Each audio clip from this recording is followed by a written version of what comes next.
na de okoton sa na ade eche ham ade eche say aden ede ba dia we mo ache die no woji wo wiase mini opon kuma ko je na sterilization what you say it means ka kura be wura system ni mu say o say sterilize the num ama na gina ye no wonim no wo kan say na mo tem skari ko mabangi fo no ma yesa because the mra mo ka say mo meji bangi so ni nyina say enwa bia enti mini ya mesre wo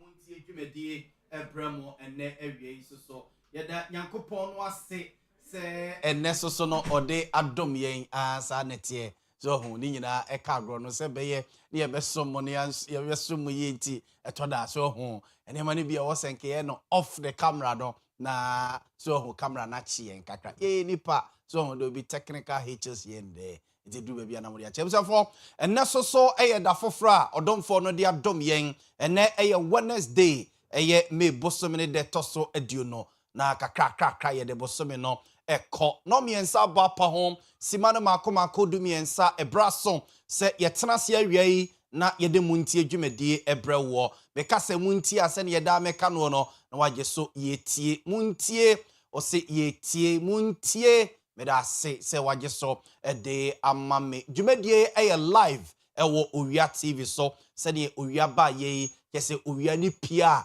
ehran ma obia som ne ya gye baabi aboso no ye da mo ase mo adoye ndodo yeso so ya ba be dig mo feel mu a de mo pe ne ye so hu de mo pe bia ye beye e de amamo ewo Owia TV so me se o favorite presenter bia ohu no ache o te ne nka ache bia no omu nyina ababetina Owia na se iti fatwa from an opportunity anadwo de sium na yese edahase na we enjoy say a new television cra enya asem ketwa so so for me din eden na Yaw Boamah mama for frame me Libia boga dwumadi mi na me de ho chia me efri dwoada ede kosi fiada se wo Kumasi Ashanti region ene ne mpotamo ena o hwe ye ntie ye ne a so for na yese otie nka precise 105.9 FM so precise 105.9 FM so dwumadi live was so so the streaming our social media platforms I would na so oko Facebook hwehwe Owia TV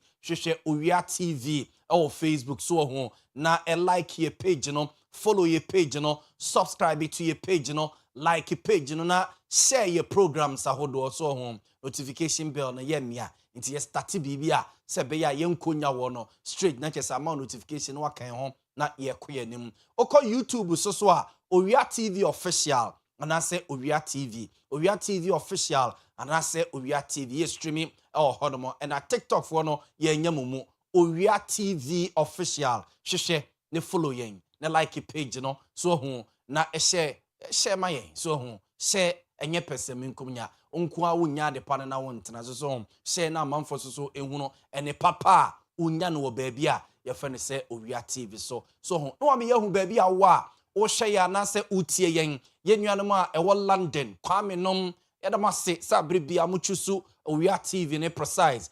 105.9 FM yenuanom ewo Greece yedamase Reynolds any team no yedamase pa yenuanom a ewo Denmark Finland ene Sweden nom so no yedamase sabre nyina money yen etna odwumadi so mo United States of America eye Bosky ene team na mo Massachusetts no mo so yedamase pa sabre bia money yen tia ye kina wiase nyina ye chia wiase nyina so yedawase so choose yen awie say eye WhatsApp message and answer text message and our person de ba obetimi dia for 0243 220044 so am yakenka dia ma 0243 220044 so wadwenkyere ene unsusu yem ko a enya atenie enya no ya ene ye we katwi bia ni so ye fa dwene ede afagana ho so tiase amoman na akwanimu awie de mede ehase enie awie de mede ehase enie so ho awie odom to ne bi nwuma otoye eye me dese so ho eye me de pa eno nti awie mete ho a ba ma no nam se asemi de so ho me kwa kofa na ye de ase ye dwumadi ase or say life become easier once you allow God to handle the things you cannot control. Life becomes easier once you allow God to handle the things you cannot control. Enunti odwomtuni bi ne nyom ose se wo hu ntokwa ko a onyamenku bi mawo se wo hu ntokwa ko a onyamenka bi mawo fa bibiara man menene manfa ma ya Greece backing vocalist one to the year and ma to be so home enwom ne ya me dese ntokwa ne se wo hu ko a why na eba begibia akwa ma wo se mpempi se ntokwa ekoso a na se wo gina baabi kra na asam ne mfa ho na nso hu si esisi obi so ho obi bu obi o hwede ekona sa akoe o mu sisi no obon sa amanfo akwa je ntokwa no no mako e de ama no e bi susu a ne nkono na edifo obon si akwa je ne ye ko de ama no empo ye hunu se wadifo a obon si afanyansa kwa bi so apatapata ntokwa no se be ya ye nkuno nti abiri bia entokwa bi a wo kono abrabom se ya ware ntokwa se ya adwuma ntokwa se ya kwantuo ntokwa se ya yare ntokwa so ho ye ntimi enti yemfa merade na erade ntwaso emfa maye jemeso amen so ho odwumtini ne nwom no emede pa enti twaso ba bia wo bia a wo hwe ye awie ena emrantie ka me ho awie ama ye di dwuma no abusuafo endie emrantie a ka me ho awie ama ye di ye dwumadie no endie gentlemen we ena eka me ho awie owura Paul Kwabna Nyando owura Paul Kwabna Nyando the Ashanti Regional Director of Communications Emma NPP owura Paul Kwabna Nyando beka ye ho awie ama ye diguma afadwene de afagana ho yie pa ene awie sa so ena menua Gabriel Asiedu abusiafo woye de bekwai deputy say oko eye NDC amanyoko no mu a osre tu ayine ne yesa ayine for so momfa tumi ma no na Gabriel Asiedo emeye Ashanti Regional Deputy Communication Officer informer NDC party no okade NDC communication team ho e wa Asante Mantema say Gabriel Asiedo esoso betena se awie ama ye di enkomo na Robert Dambo eye the Ashanti Regional Secretary ema PNC party no Robert Dambo so no ebeka ye ho awie ama ye di nkomo na ya fa adwene ewo ye dwumadie so ye papa enye asem keto a for me nkomo awie no ye be spend much time kakra ewo board yi so ye be spend much time kakra ewo board yi so ye pa for me nkomo no ebegina eye sa eye ade ya eda ye screen yi so awie me nkomo no ebegina no pa eyemonimu sam se owura kwambafo abronye a oye NPP chairman wo Bono region nim se ene mo kase owo BNI for ensem court na remand no ama owo BNI for ensem sese ya ne party ne lawyers ekon so mo ebenya bail anase omo benya se court no besesa nensa na remand court no de ne koye no omatimi enya emwa ediama no but discussions p na akoso abronye say BNI ho na wo na say remand na wo no enkomo pinu na ekoso na de tie nie ohwe abronye offense no say abronye charged with offensive conduct and publication of false news for allegedly insulting a circuit court judge eno na menim say ya Grace betime de acto screen so ya na manfo ready or say the case has sparked discussions on free speech, media responsibility, and respect for the judiciary. I say the case has sparked discussions on free speech, media responsibility, and respect for the judiciary. Enti abronye remanda owono akwakọ spake enkomo bebrebe. Akwakọ spake enkomo bebrebe. Awe ye discussion nim ema sabobekaya the NPP edom ho agim NPP de edom gia ene se baby omo regional chairman ne da no ye beyi no ede amo mo fi se aban no etietia ne fa ho die so e ba sa so a ne ye gage amanfo free speech no ene freedom of expression no kwan bi so ye ka amanfo kasaboa ede ahyesa ne ti ana ebinom so fi se yes what the freedom se okasa but yentimi guarantee wo freedom after say wakeka won sem no a obeka no o say no so no ye hwe eno so wan sem ekanti awia yi ye beka ne mienu abom so ho na ye discuss kakra ewo ye dwumadie eso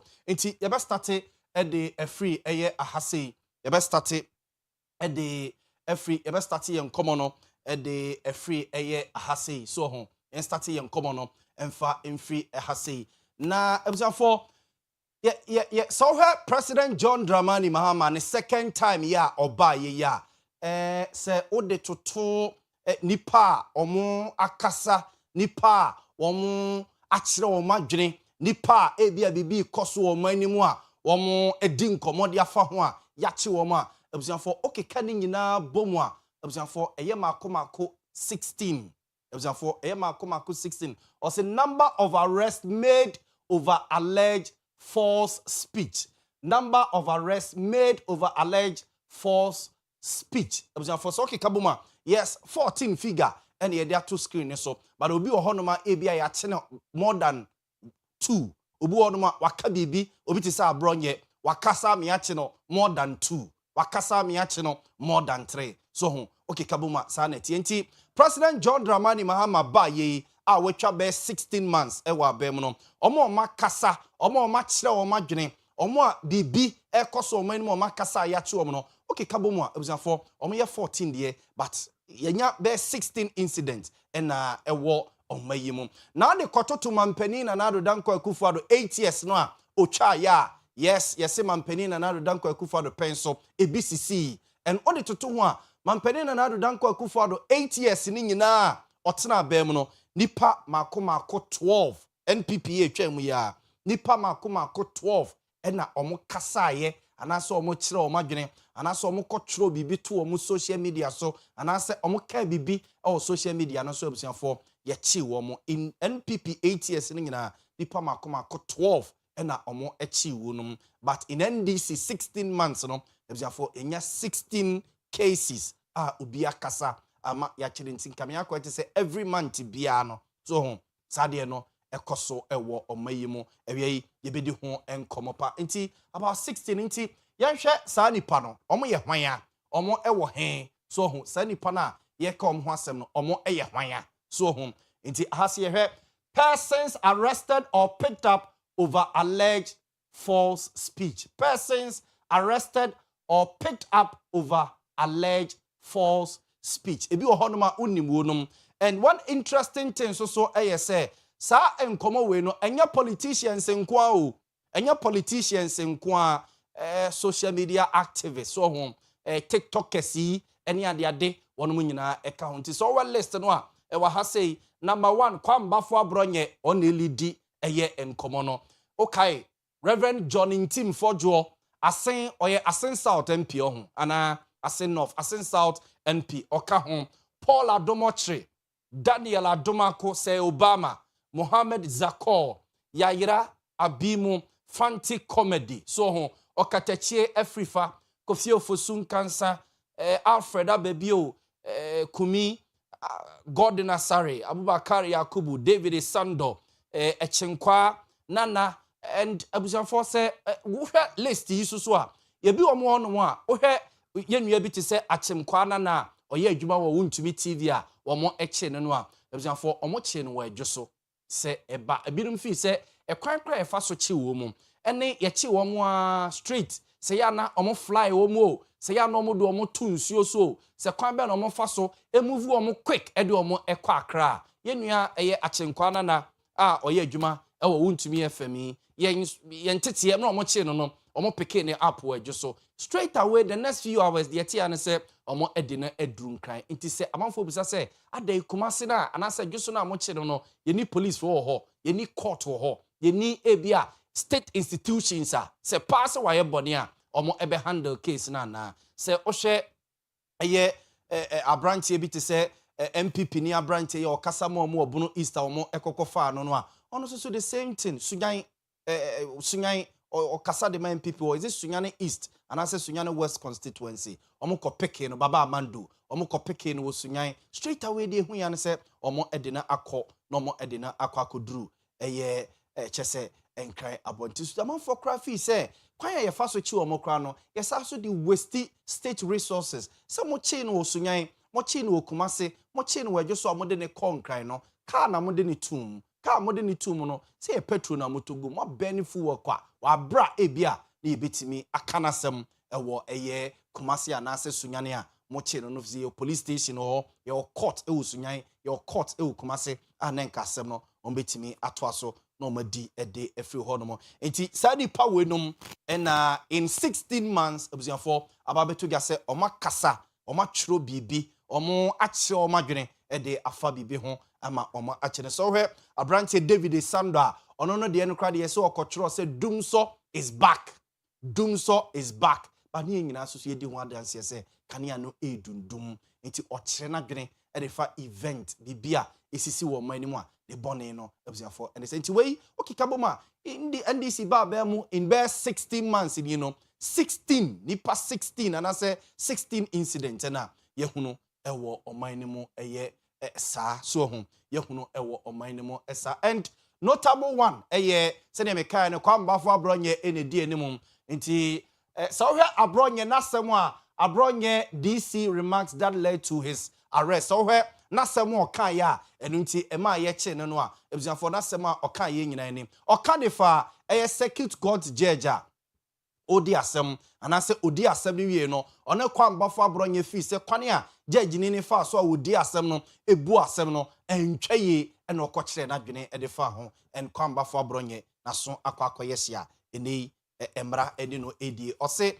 uhwe nasem no say you are not a judge but rather a politician who has covered your hair with a sack, claiming you are a judge. We kwamba for abronye na semo kanye de efa circuit court judge no ho a ebusianfo se ye ne mo ka say na so ayehia obie for akache. The next one, notable one so abrantie we Baba Amando inti reason for Baba Amando's arrest inti so we will say allegedly publishing digital altered images of President Mahama and other public officials on Facebook to cause fear and panic. Enti Baba Amando susu a one more epeke no ebusiafo reasoner yenyaye ese ade awaye anase de waka anase de watro e de ato ni page so o Facebook abrantie we on the Kasama NPP party no wo Sunyane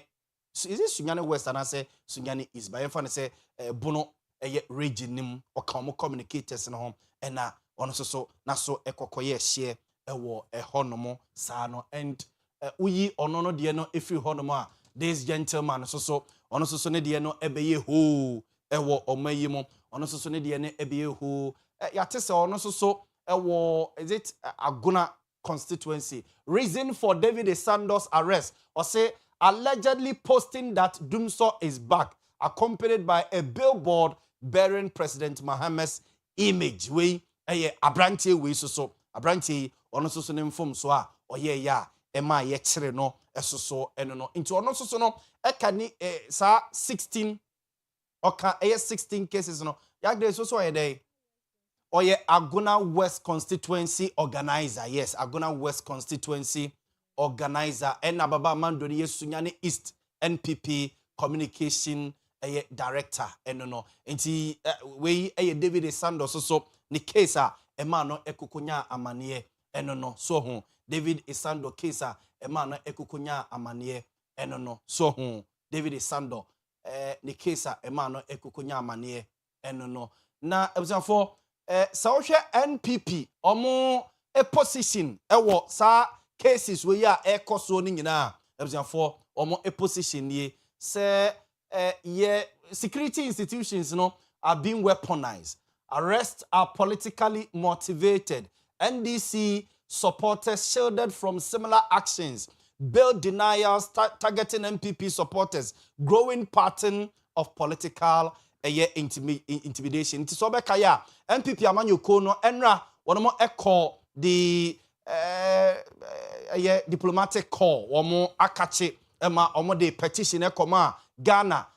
Men can say embassies na wo Ghana nyina ne ambassadors a omo ewo Ghana nyina no omo de petitions ekokoma wo mum said the NDC aban ene President Mahama Baino ede Ghana this year no ene NPP opposition for no no say security institutions no omo weaponize woman against NPP arrest no so no achichi achichi no politically motivated omo fi say number 3 NDC for no so no similar the omo can be NDC for so ye bi a omo de omo nkrofo ya anye omo ehwe bail conditions a si echi omo nkrofo credit to omo so no wosoro ano ohye ano den so ho de ma omo ene ada ensem a MPP amanyuko no de koto diplomatic call no so enim eno no so ho enti omo ensem no bi eno no abusanfo ye hwe emra unse yentimi nkochi obi kwa megira ha Yaw Boamah eja mi dwamanumi na mekeka ensem ebomu obi ntimi mmowura Owia TV studio ha sei na so aba be cheme kwa o cheme a o se ogina mra ebiso no de acheme abusanfo se wo hwe nipa ye ka omo ho asem any cases a ye ka omo asem a cases a na omo gina so de chi omo o se laws used as basis for the arrest. Laws used as basis for the arrest. Enti baako ya Criminal Code Act 1960 Section 208 omo ejina so de chi omo pa. Omo ejina so de chi omo pa. Ena sa mra we ya na anu ya ye de ba ye Electronic Communications Act 775 Section 79 Section 79 eno so no omo ejina so de eche womo epa ya enya asem ketwa ye be hwe de sa emra we mienu eka specifically especially sa sessions we section 208 and section 76 no ye be hwe ni mienu de eka pa na yakeka niema de esiani e wo hono mo enti yenko de emra no eka de fa sa ensem we ho yenko de emra no eka de efa ensem we ho nti eno ne da o screen so no o say Criminal Code 1960 Section 208 o say so here the exact Section 208 na de can o say publishing false statement likely to cause fear or disturb public peace is a misdemeanor. It is amra way na o obi te say abronya omo ejina so de efa no o obi te say Baba Amando ene David Sando a omo ejina so de fa no o obi te say Fanti Comedy omo kokofa no a samra we omo ejina so de efa no e wo honom emra we eka ho oko the other one no electronic communication act no a ebusanfo eno so enie Electronic Communication Act no ebusanfo eno so enie it is over Electronic Communication Act 2008 section 79 no or say publishing false or misleading messages likely to endanger lives for distraught emergency service. Publishing false or misleading messages likely to endanger lives or disrupt emergency services. Inti eno so mo gina so de echeche nipa ne bi pa ya na enye asem ketwa omo ejina so de cheche nipa ne bi a na enye asem ketwa ewo ehonomo and oba hase ya emra NPP de omo ensem ekoma omo chese diplomatic call no omo ensem omo kan ye ni NPP omo petitioner omo de koma diplomatic call no de na omo sre wonum embassies na wo Ghana no ne ambassadors wo Ghana no de na omo sre omo se omo nyema wo nie so be kaya emre omo ko no honorable Ahmed Saibu odie animu menua Penny Henry Nana Boache Nana B no ka ho ene some leading members of MPP enema miensa na omo de koto enema na doson but major ones na ewom no na miensa omo say omo sre the international community a omo Ghana ha say se omo monitor sa development no a ekoso ewo Ghana ha say omo sa sre omo say they should engage the government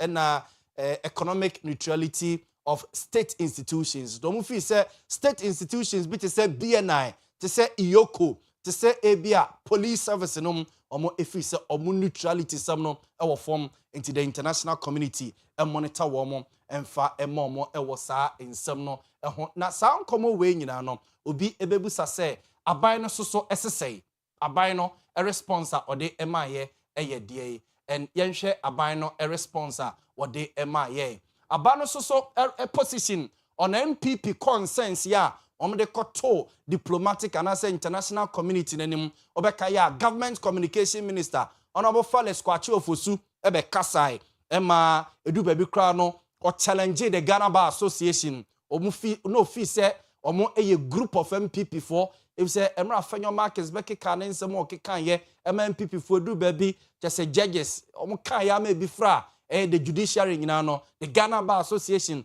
I silenter omo ma bonte eme condemn honorable Alexander Fanyo Markin ene ni nkrofo a omo attack judge no ema edu baby e yakwakoka judiciary ne nyina enti Felix Kwacho Fuziki Kebi e de kire Ghana Bar Association for no na omo response and I say aban so response to ensemo a NPP de command international community no ebiafo ba ko ni o say eye court ebiafo omo ekire say arrest na ekoso nyina no enya ban arrest na ekoso no nyina no enye aban na echi omo eye the court not government ena e trigger sa arrest no so ena yaye no say number 1 o say court not government triggered arrest what you say it enya aban no ena se ye nkonkwati omo in the case of abronye eye court ena remand no in the case of eye baba amando so omo ekire say eye court ene take action no in the case of David Sando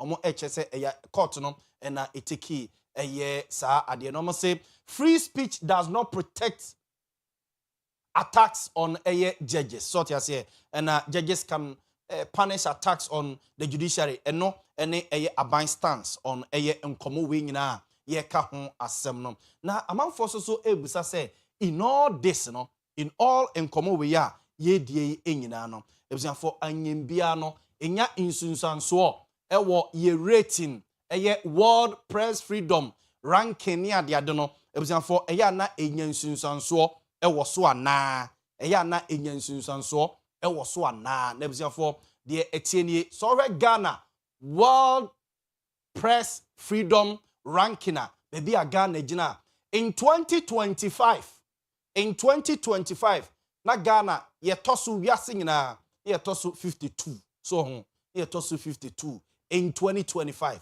ye tosu 52 in 2026 year MPP SA ye gagi amanfo social media ko kasa ne a chew na ye de aposifo tata opposition for ne ade no for Ghana ye da 39 Ghana ye da 39 afinu a ye si ye ka amanfo kasabua sha omonse ye ka amanfo kasabua sha omyem yem omun kasa ye tata amanfo okurimu no Ghana ye da 39 ena afia ye si ye ma kwan ma amanfo kire omadwene keka ne omope edi atem de omope bia no eno so na Ghana ye da 52 ntemsafo da bia ya ba begina nie Ghana's World Press Freedom Ranking asat na ye gina ha sei no e be kan se ba bia Ghana ye gina ene sabre we ebusafo ye ma mo latest on abronye ensem no ye ma mo latest on abronye na semo a e wo court sei no ebusafo ye ma mo latest awie so ho ye ma mo latest nti ya grace betimi e de ato screen so ama ye se be ya ye viewers amon ye no obetimi ahwe wo hunu de ye ka ho asem no a nti the latest on abronye assembly nyina no ebusafo de aba be gina nyine ene ne lawyers ene NPP omo echo court na court omo koye no na omo court se omo high court se asem a circuit court judge ne kan ya ode aremande abronye so onkoda BNI cells for 2 weeks na yensa so emfanemra no NPP for echo high court say high court enane no na yenyi abronye emfa emfree BNI cells so no mo na emra court no etenase no ebisa for me emfa we entuma ne mo say enra ye discussion wo board issue say ya ene ema mo hu say honorable Alexander Fanyo Markin akeka na dwene na de akire judges wo Ghana je say ene watoto bi di amane wo mo pa ema omani reason ti a wo de eka asasem no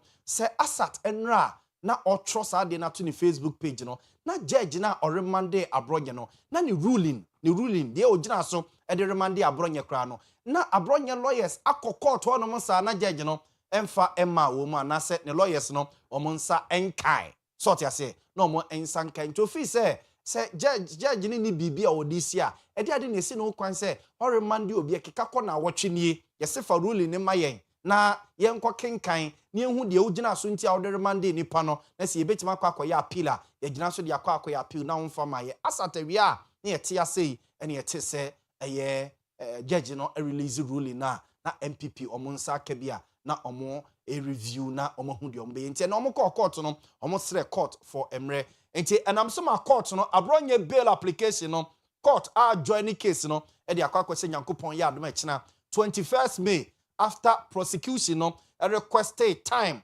say omo ebekwa akohwehwe enkrata ene eniema judge no egina so e de ebu asem no the general secretary of MPP lawyer Justin Kodua Frimpong ebusiafo na owo court hono na emra court no e de ne nsem etu dwawie no the general secretary address media ne kakra na inti ne nsem a ode etu dwa. After some few minutes, our lawyer Kodua Oponkoma told us that surprisingly the case has been moved from where officially it was allocated to a different court, to our dismay. And indeed, as at Friday, we are aware that the docket was sent to the criminal court too. So as to why the case was moved to a different court is something that is mind-boggling. And we are aware it's part of the gymnastics by the system to frustrate the bail application. But be as is made, the registrar, Somutu, decided to move the case to a different court with the excuse that it was an error. How can electronic allocation of a case be an error? And in correcting it, the registrar manually decided to move it to a different court. But however, guided by the principle of due process, our lawyer and the team moved to the new court, which is the General Jurisdiction Court 2.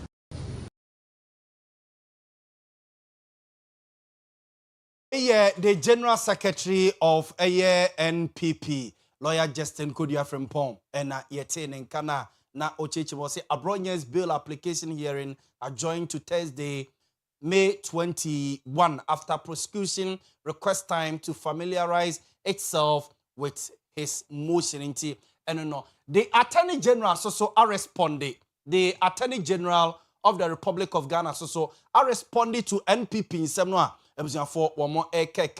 The Attorney General, Dr. Dominic Akrotenga Awini Susuno, responded to Nsemwa MPP Ekano. Na nasemni, or say NPP afraid their people will go to jail because of how diligent my prosecutions have been. Where the Attorney General and Oka sa same way say NPP esuro say omunkrofo beko jail. Ningina kwane ono no Attorney General no ono na lawyer for fa so handle case no prosecute omo no omo suro so omo nkrofo dodo no a ahwe afene nkwawie no omo didam eno nti no ma hyase ekem eye dede etum futuro edigu amanfo ani so sa no yentie the Attorney General Dr. Dominic Ahene ne nsem a ono so edetudwa. When statements like that are being made, that we are doing this because oral is failing. Oral is not failing. All right, go back and check the records. I am the first Attorney General in the history of the Fourth Republic to have brought 5 corruption cases in 1 year. Go back and check the records. And what is happening in court now is rather putting pressure on them because they know that I have been so diligent in my investigations, I have been so diligent in the prosecutions that they are afraid that their people will go to jail for the acts of corruption that they engage in. And so the accusation that we are shifting focus away from oral is not something that I will pay heed to, because oral is on track and oral is going to succeed. When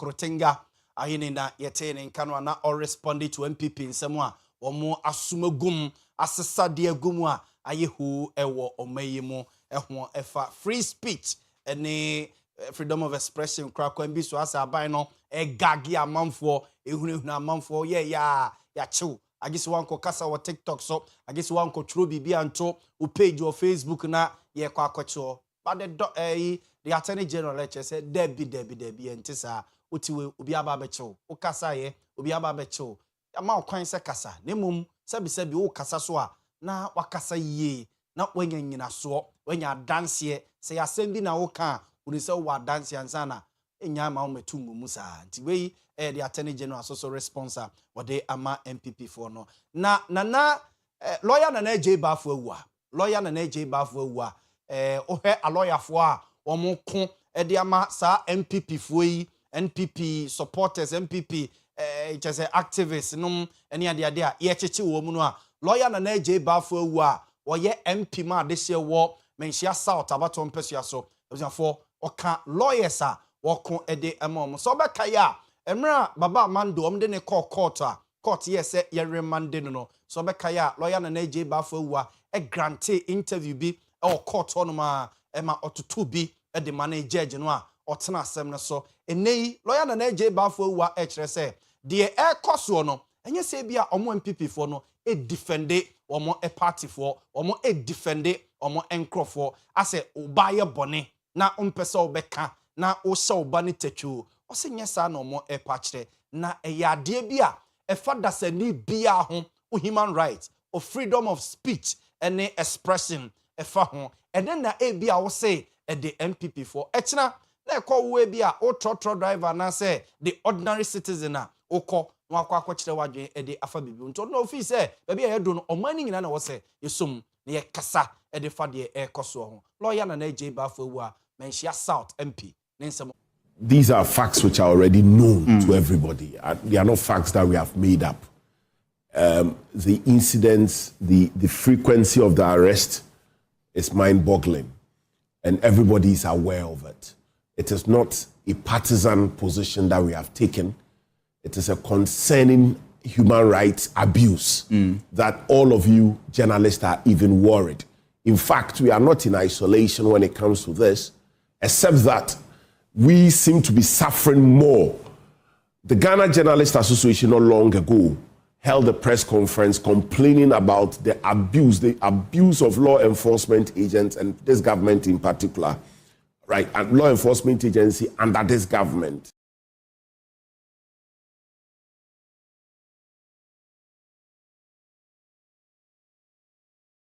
Lawyer na J Bafo awua woye emrasebe dwani owo emrasebe dwe fiema de hye wo menhia South abaton pesua so ene yete ne nka na o kire se bebi a yegina no enye about abronye enye about MPP enye about NPP activists no supporters ne mum eforma mu ne nyina ho efa wo ho efa mesoso me ho efa ono soso ho it was ehwe ne ebo ho ban but ne nyina mu no Owura Rashid Tanko Computer were deputy director of elections and IT edema NDC amanyuko no ono so ai ede atugya se hwe oka ede akire bia se nyina ka ede akire obi bia se masa enye se bia NDC aban ne ka obi anu atum ne mum sebi producer o kasa rough kasa basa omo be chew amamra anyway. Look, if you make reckless statement, you should not be allowed to sleep in your house.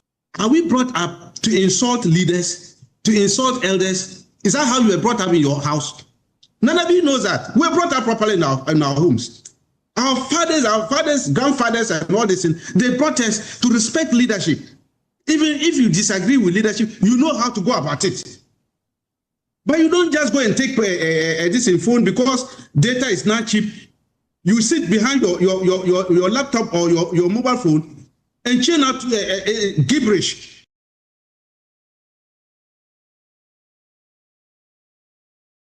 Our deputy director of elections and IT edema NDC amanyuko no ena no so eyi menhia South NP lawyer na J Bafo awua ano ewo honom no mame ema me guest akwaba na me momo entrance na yeni enkomo sisi a me ma abegyafo akwaba na yeni enkomo sisi a menim se omano ye omo meka ye to menkra ewo akire honom se Gabriel esi edukrase ananom se wagina ho ache o metrase nti wadama mira we de wadama piao aha is a what na say the amam e me hwe ne mo say Paul Kwabena Yando ye the director of communication for MPP e was Santimantema say Paul Yando e be kan ho fie ha say ama ye di enkomo Paul Yando e be kan ho fie ha na ye di enkomo sa so na me nua Gabriel Esiedu watena se for Gabriel Esiedu e ka the NDC communication team who was Santimantema say Gabriel Esiedu esre etu ahene ne yesi ahene fo wo NDC amanyokum so momfa tumi ma no na omeye Ashanti Regional Deputy Communication Officer enfama NDC party no e wa Santimantema say Gabi atenase na minua Robert Dambu so eye the General Secretary ema PNC party no e wo Ashanti Region oye the Secretary of PNC e wo Ashanti Region Robert Dambu so no atenase my gentleman yakwaba na straight inkudi nkomo Gabi ma hen na jo so abruminia ne fie boko o twedi amboko amena no madaro mana ya okude ele ya okude bibia hye etina o ahye fugu ya na won se fugu ni de me yonku bi e fena na o sepoko na ya me hye ba ku bi wo se emu aduro ni nyina asa na on na yiri to we de be cheme na ada me ko Water region kuro bi ase fro nyagbo suri afaja to south ye fro kuro ni say nyagbo suri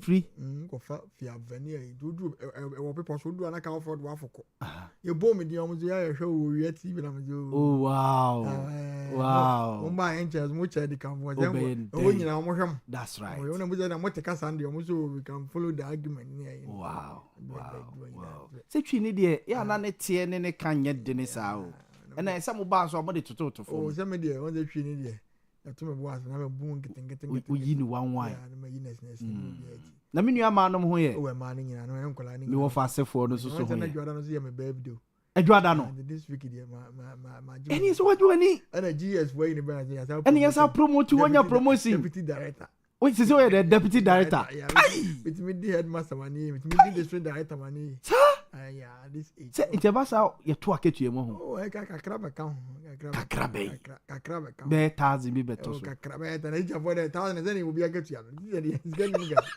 but oku anim na ne manzo ekuye ne manzo say say deputy director utimi di headmaster wo Prempeh College mani ye utimi dibi wo opoku aremani ye betima tamina district director ne makoto na me ye betima tam den ke bia bosomtwe ne abe your district director of education be me ni me district director so the na dem fata o na some be bia fata me that's right bia fata me this week the energy ngo wow congratulations o me start na thanks was me man on wo dun kwa na me ro to birthday na me post na half on so to na competition eti o there be no eti wifi the all dun kwa no auto cake de brewa na oh no there no ye say order there means me need one be order free you go no the best no me madam me nkola na nyina adidi na okay come na panyin je fie de mo ndi pass as say odi birthday no panyin ni nche because odi ani mu shi ata na de odi akira de out Gabi mani brew no dey say bet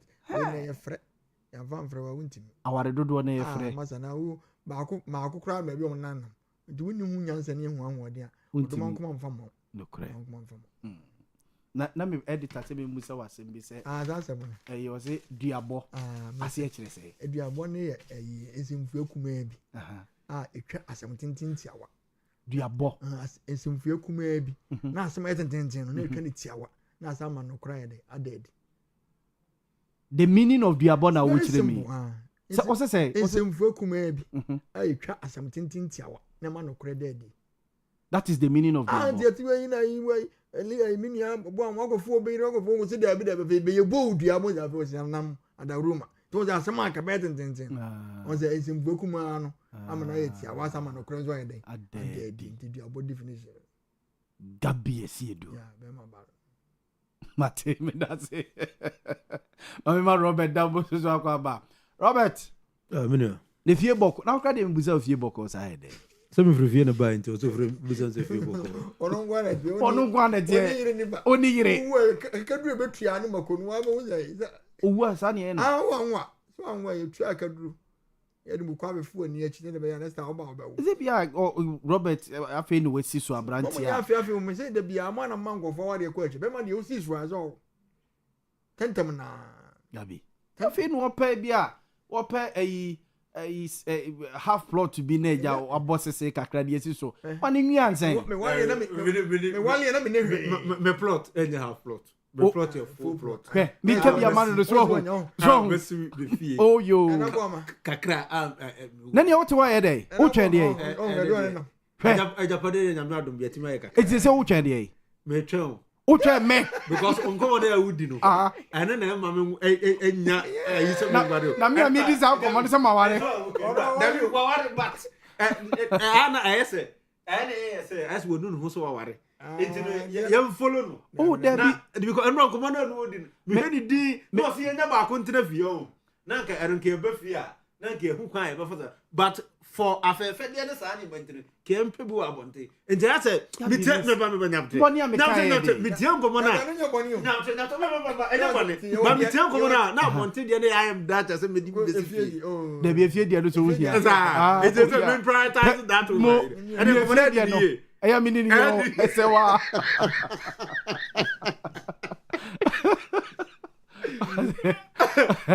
they tell say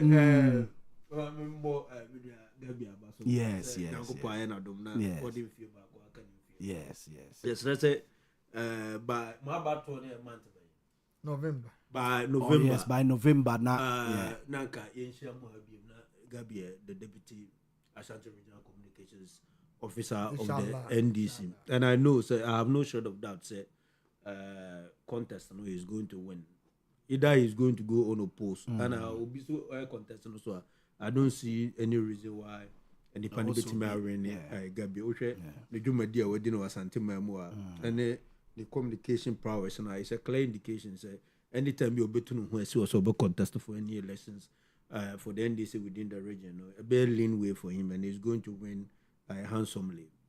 Na memo PNC mo Asante Mamua and so abaso the attend say a biometric ID registration. Your system near development and so potent than other political parties in the system. Your system with the Ghana card register with any other political party or by a system mount me go through very robust than the NDC and the MPP. Wow. And ID card no so no. You digitalize BB ultimate process and register so a very beautiful ID card the more compared to the other political party to say PNC eco high tech and we are preparing ourselves gentle to say a bit to me I rene about in the foreseeable future and the name may go account when you account win sound to and in paying for so a section of neck and so Asia Ashanti region here Nyambo China normal deliberate on the way forward of the party. I think after that neck proper will be constituted. Now you can be first the party no. The say NDC so LCB because they criticize you may mind you they support to NDC prior to the 2024 elections and your boy NDC three so are definitely PNC Fabino because we thought say MPP amamu mbobu from 2016 dey ban na nya amamu na eso ani etini ahwesen sisababa Kufuor yes or ban PNC openly supported Kufuor and former president Kufuor president in 2000 and even Kufuor in 2016 PNC supported Kufuor and obey president there say edru say ye bedi ade na nasa ne yenis ye hwe ne yenis ahode no ne ye hwe like minds or more no the political capital that they and I said the political manifesto that they are preaching ye hwe na they are in sync with our ideologies we support that political party but just MPP veered off along the way prior to the 2024 election and we thought say we needed a new political party a bit more savage or man or how debt balloon under the MPP or how inflation course to a level of 54%. We how our exchange rate course we how a be import dependent country to the extent in about a period now the import basket was around $10 billion and if any man a brand new preaches industrialization they build one district one factory in one manner we thought say we needed change and change is a necessary evil that we couldn't have just say support a new political party. So definitely NDC ya de nenya ye beka ho asem. Ye be you maten ya make sure so my name ye say be ga no fo nyina ehun beto mu. But ene enkomo ho. Ma men sha se enfam free ho no. Enkomo ho. Se enkomo na se de free ho. Ho se enkomo ho de free no. And it may start with NDC demands parliamentary probe into Afenyo Markin's attack on a judge. And the NPP petitions parliament and I say a diplomatic call to monitor Ghana's human rights situation, the case of Abronye and the seeming culture of silence in the country. In the economy, no abomigos essay. Not your disa and come away. Dambo. I am scandalized. Why? I am abashed. Because I'm abashed, I am ashamed. Miss Rofa, Brofono to for Mamma. I am ashamed. Not just what ferry. My ferry at the person of Afenyo, Kwame Afenyo Markins. I didn't hear. In fact, the reckless commentary, the irresponsible commentary by no mere a person than an astute legal brain in the person of Afenyo Markin. So, all qua bonting, no, I call run such a reckless commentary. No. I've never, under the Fourth Republic, seen a leader of parliament, a minority leader, will run such a reckless commentary in our parliamentary discourse on that. Me who be that? Me who be that? Really? Sir, yetiho, and you be who be akeko. The minority we leader. have had cause to criticize other elements of NDC. So omu run down the entire judiciary. But we are talking about Obia or an astute legal person, are a proponent of the law, rule of law. What trust? What can wasama a dihun no cast aspersions and nuances and acerbic, reckless commentary on a judge to the extent say or double the judge into partisan politics. Ghana is bigger than the NPP. Ghana is bigger than the NDC. Ghana is bigger than all the political parties here.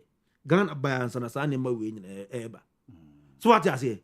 Now, only judge nya to the extent that you are assaulting the person of the judge. Now, also say, opa on site for contempt, threatening the judge. And that this democracy.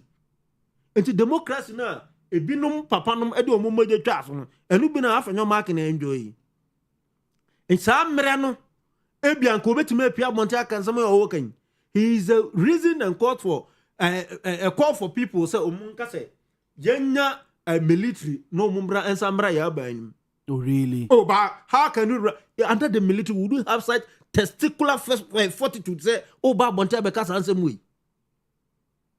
Under military regime, you have the testicular fortitude to come out and be spewing such gibberish. No. Yeah, you see, your freedom of speech, which is guaranteed under Article 21 of the Constitution. And you're guaranteed. But it is not a license to run reckless commentary. And Article 21 and the license to be irresponsible.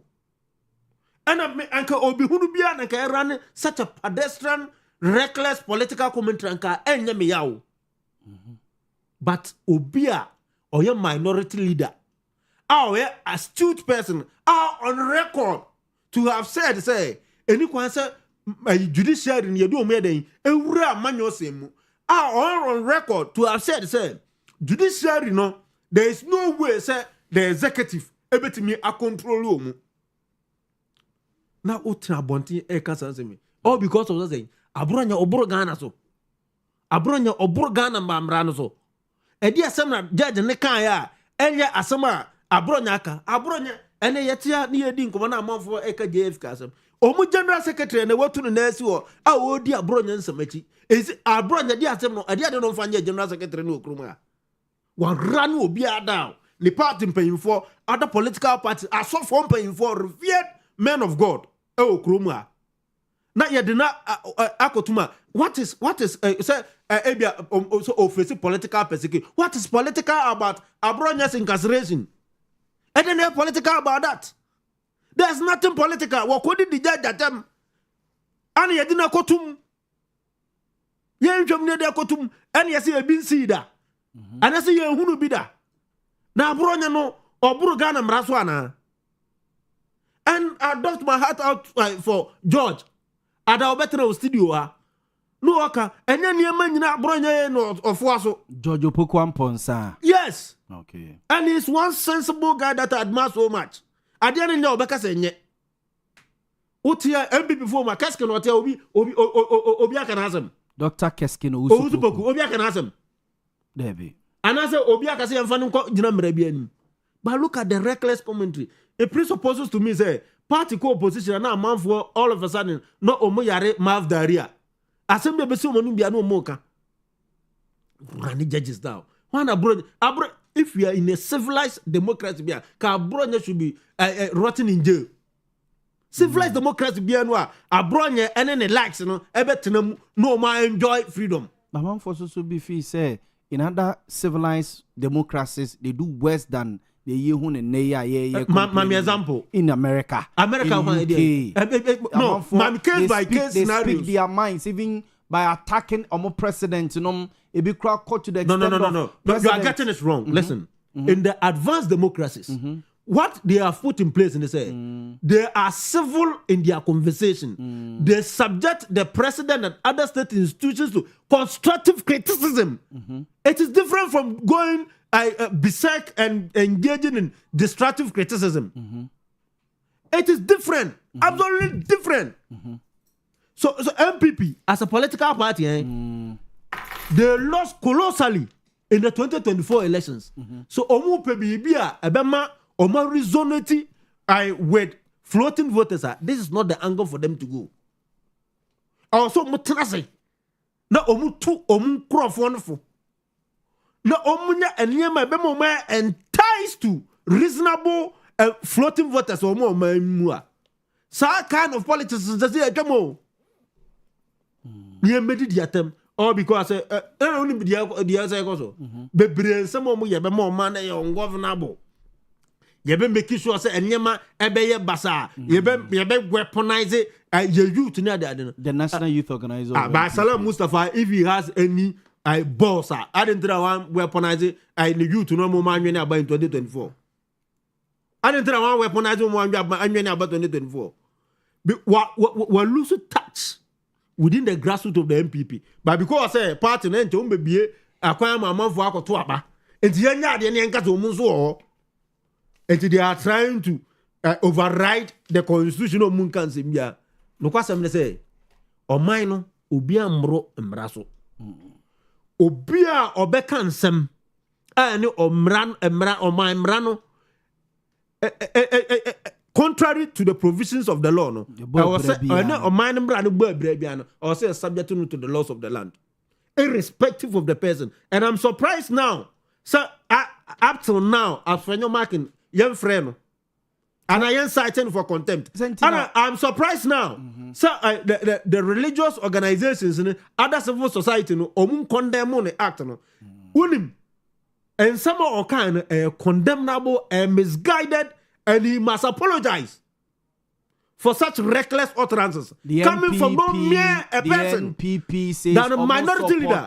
Every single word that. So if they are supporting, some say reckless and irresponsible, then they are increasingly becoming an irresponsible political party.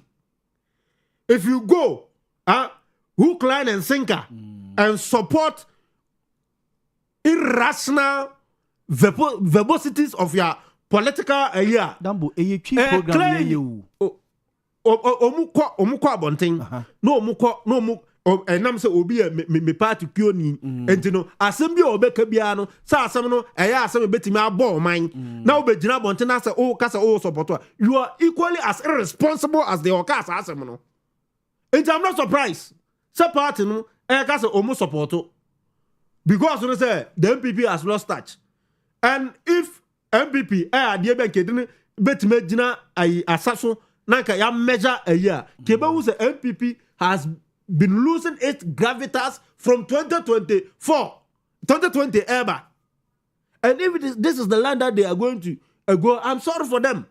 Now they haven't said they are responsible people within the party. Omaya din, Omatanasi, Amasa in some full way, Elcos party. And now they are the papa. And it is a party in Kofuoma. I really admire them. But to sit down, MPP of yesteryears, then you see these small boys. Many opportunity. I'm not saying say younger be brilliant. No capacity, no opportunity. Na me and family no. But to get the opportunity. Almost said yellow. If you be a mensem womb, yeah, any kind of mensa, and to mensem woman, and to South Fiona, a mensem woman, meaning so, if to my understanding, if you're near a big house, and a mensam, a kakrabi, but this mensam is overriding the whole party. But obviously, so yeah, this argument to say, and Miniane Dambo, Bekoye, Gabine Paul. Atwasene so bonachi so mukunweni me koye no me nkoka gabine poyando homo munku ba meje ntokwa na makon na ma save you life me save you life we are na me kuti asem na mu wie na e wadi fokra no eno kra no me kan dem say say bi de na ye no we no wa anye bio but abonten o say yese ntokwa den paganity a ye empata den na ehia no in NPP your friend say afanyoma kan asema wo ken. The General Secretary Eba Bontin Ebe Kasai say the frequent arrest of their party members in Cheye, the flag bearer of the party issue statement say the ekosono omani nye ho iti edru entokwaden den and also so dem pataden den aba and no dem pataden den ba ye they've caught the attention of the whole world and I say they've caught the attention of the judiciary and oma schedule ama case no and oma koso oma journey to China. Whether abronye benya bail and I say onya bail, they are listening to them. Until that, then could be it still doesn't erase the irresponsible commentary no more. Okay. And we talking about say I was trying to relate it to say I releases a General Secretary Diaba. Yeah. Any a flag bearer Diaba. Doctor. They say this is not the first time I hear Bronyo. Oh yeah. Say ebia wakansam fun ewo kroma ade e koso na chese empanyfo no mo party no muntimi ntrasa na nkasa and one thing is that they fear abronye say utie Franklin Kujo abronye utie Franklin Kujo say abronye in person ne ho hi say bi odi nkwasi asem bebre but yenye ne nkwasi asem ase bi wadi ento nchen na that this particular incident this particular incident on yen fenso yen hwe judge ne ruling ene ne ma judge ne ka won ruling mu ene ensem a abronye kan that is a non-starter. I Franklin Kujo asem no okay unim se do ya chew ediko emranim ade a yedi ka ko hene se wadi ka atomrada. Okay. So what I say? You can show history with the law. And if you find foul with the law, and no me every form judge and the judgment also de ba. Eze usubano. And usubano no. It didn't know what kaso jana okwa. Says subano boko already. And I'm not Abronya is not going to change. He's a spoiled brat. Also sa. Oh, Abronya be that sa. Party na so and will grow horns. And then what is the party na mu so. Party paying for to mu konso. Party for no now the amount we need say they say party no more run for elections. And one so that could dear because a party baby bar some one so that could dear and I'm moving na so mu dear and to one would be Abronya in some yet o man di Minia Paul offer a case na ji Master Kofijuma Kofijuma sa ho de no that moment no quiet sa ho de sa no mo de danity Debbie on the wenya sa your friends are one day we be. So that's it. But Master Kofijuma only the judges swatemu. Only the MPP paying for atemu. But onya that kind of way, you know. A hand kroma na the M say ya rewardo now this year. Ya rewardo oma omuya nyambransem. Ya rewardo oma omu muadie. No omoto to mras inte esa na amanfo suro mu. Enti ejamu am omuye di omope. Other than that no. No question I'm say your politics we have cheap in our politics. I say politics is so cheap. Because also in Kofukuo bia omunya opportunity so mbe lead party. Now show omu obra any do omu sikasa any omu ne ye na. I don't think say your politics on your any. Anka ya ko anim no. Anka o see ehu say ye shaping your politics no. Naka informed by leadership, informed by ideas, by presupposes to me say our politics is now reduced to politics of insult. The obeti media attempt kase na party for aja abo aje no so na ye ko anim. Enti enyam nwanwa. Yo ni den the Robert Dambo oye secretary ma PNC party no e wa santimantama se ma Paul Yando akwaba nsa na mako Gabi wono mo Paul akwaba minia bejoso na ho ye ami adom campaign boko de campaign de sima catcher say is kasem ebusan for ma memfa ntuma ndem say Paul Yando yes oye the director of communication ma MPP wa santimantama say ene wo sere MPP delegate so mo mfa tumi ma no na omumpagya ne mu edwuma pa wa ye omeye the secretary ma NPP wa santimantama say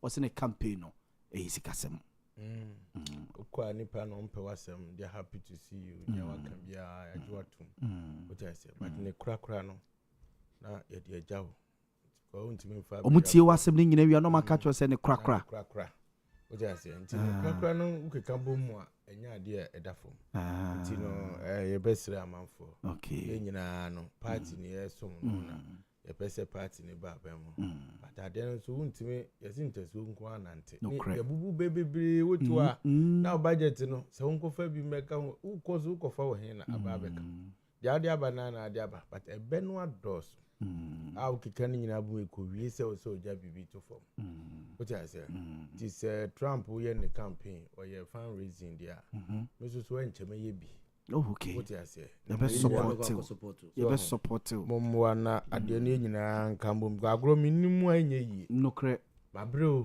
wabre opposition eno ne ba be ka ho asem minim se sa minu adambo owo solution to MPP se MPP be ba bam no we je onu party to wonim bibia kasa entoponko mati meba ye ubetuyefo meba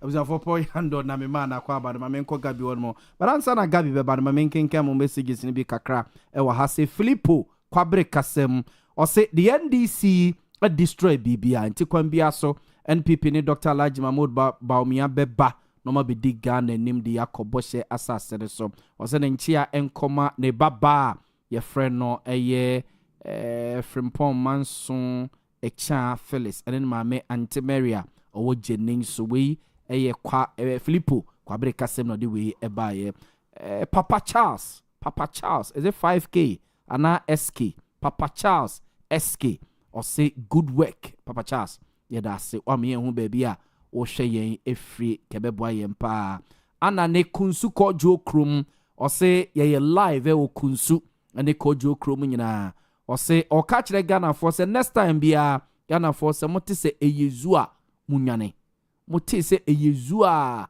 munwane ne die chire no enhyeda emwa we ana ne kunsu ko jo krum no de we ebaye Benji infensi sewa or say hwe omo complain say intimidation koso say we yes wo kasa na ya ka wo kasa boa ahya oyem no or say no mo abam na manfo nim niema omo yeye enra na omo wa bam aso omo refi eniema ntem wo se ne omo ya se be ya se Ghana fo behu omo mobo na ya sa de MPP aba bam bio wo se wuti MPP communicators na de omo kenyana ne san ene ye ba power NDC fo mu nwane ye ba power NDC fo mu nwane Benji infensi se wo kire se be bia edro no omo to aba ma MPP de ntokwa be ba kuro yi mu nti be no bia nto aba amfa ma MPP we eye Benji infensi se one of the message we buy o se nchia nkoma okumkom atwebango bia ja south eye DC and as MC na ochia ne kwame na acidity ahafo achirensua kwame na acidity ahafo achirensua eno we o se honorable Collins Dauda any half regional minister me Charity Gardner any MCs no akabo mu a o se behwa ahafo ne mpotamo se ne musi 2 galam se ase no enye asem ketwa kra o se titiru ene krobi yese friend Adejame e watano north constituency o se omo bo adwuma pa yo yate Prince Opoku Frimpong o se weeping may remain for a night but rejoicing comes in the morning. Honorable OK Frimpong will be vindicated. Okay, Prince Opoku Frimpong there, efa Asante Achem North MPA, ne omo acheno na oko court. Ano de ebetu ja Abdul Nasser Jamal Dean. Or say what NDC is doing is political witch hunt. Tomorrow is pregnant indeed. Or say Oshayeng edifree eye ofurukrum Abdul Nasser Jamal Dean edie enono. Gabi mame emra ohonomo. NDC petition call a demand for a parliamentary probe into affair marking in sense no and MPP so a petition diplomatic call no over the Koso arrest. Let's share with you na matcha in your mama no more about the medias. I mentioned this in Beninfo and the national base region. I mentioned lawyer Metiu Rahman Abubakar on your board chair. Lawyer Metiu Rahman Abubakar. Gabi pacho piga o mic ne kakre bi mame. On your board chair na baby a meko dwumadi bia o monitor. Wow. Ti me post we na na o hweme na o ga gabi monitor. Okay. So on office wa kra baby a meko show ni bia bon say o monitor bia de no. Wow. So de ye ho nyankopon ya adoma o ba national vice chairperson. National vice chairperson. Okay. Mamenchia no. Mamenchia chairman na kwesi. Chairman na kwesi. Omumienu somebody from omumienu nyina omudie no me no me birthday no omu post me omu Facebook no omu walls ne ya omu celebrate you pa birthday gift chawmomo nti na ma chia omu special chawmomo lawyer Metiu Abubakar ana me amenia penny chairman na kwesi menchia gabi ene one Paul mo birthday mo jimani o menchia menua penny Isaka Salifu Salia on the zamene na on the yes MC yeah on the yes na me konso yi chema oboku daro chema menja se de menua odi kan no se yeho nyankopon ya adoma yesi se odupon tutu a yemfa kwa abofre ensi na nan the lawyer Sam Jamfi se onko national communication bio lawyer Abma Surudin en na ya adwuma wa so onko national you bo ni chidoma na yede akọ menua kuma a friend Mahmoud Kabori onso aya na dwen se oba regional communication officer and Beninfo do na Tanech na me pese me bo na chidom na me bua menu akuma na ye bo na ye share communication man ye more attractive so de me bu na ni age NDC 100 region ye cancer mu de ye me say in communications o wa ben mu different na oppositions o de ye different I say it me agenda setting it me speaking to government policies it me talk to the heart of the people then we bring them on board so be bo hu niam aban na de eye na ho brasie mu ya church aban policies mu niam aye various constituencies and districts a church mu asante memu ye ne kasem ho brasie mu ma obi aye ate ye nwase no na because for us say edu November na eto abana eto ane ne yesi ane for muame no mo nto abana ma say deputy regional communication officer na adwuma na betima ya ma party na kwaso ya de aya akono menua asema a wodi atowe ya bia meka se wusuro se obabesu won ngola abrema onyina usuma no correct enti se akora na ya de bone na won tunufu na yo maame momi nana na wo ya daddy ebeduru ba bi no asema kokofa ba fie no enya asem papa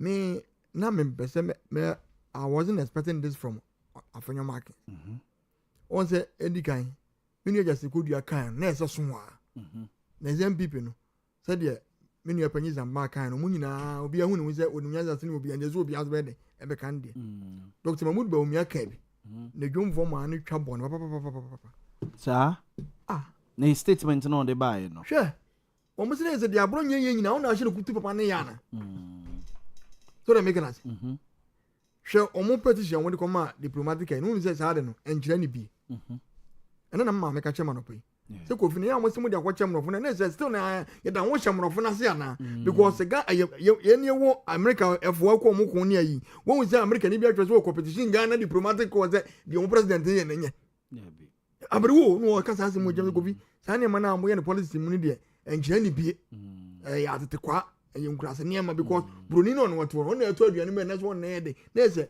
my say mo hatam ntuma gufin ye den e wa abonten ana say asem ani won mo be say mo kan say enne wo na mu gu o man no winde efi nti wo kwa tu wendi si fo ne fu na tu mbi fo ne fu say asem ba mo kana say diplomatic corps ne ya na mo kan dey say na nkyira ni bi ento mo nye den say abro nyini din go fatem me ko school we ni ba afanya marking say no ye assembly member e wo military area asana okọ primaries e wi ni me ga ze mfama no na akire ye ya say no be pre MP so that make na na wo hwesi bia opagya no woni sisi a ne ma wo ye na ebo abra because people saw him say oka nokre obese mra ne ye adwuma obese bibia toto yi be na de wo ye no why more partisan politician ama egu party woni nkoso woni say no mo opposition ay mo aban mu no okọ Supreme Court ay fiada Supreme Court on trans o mo trans so na ade di o say okọ tra minority side na be na minority don go tra ho and nya one what no correct and the party ni ye obi a mo ntimi analysis yi a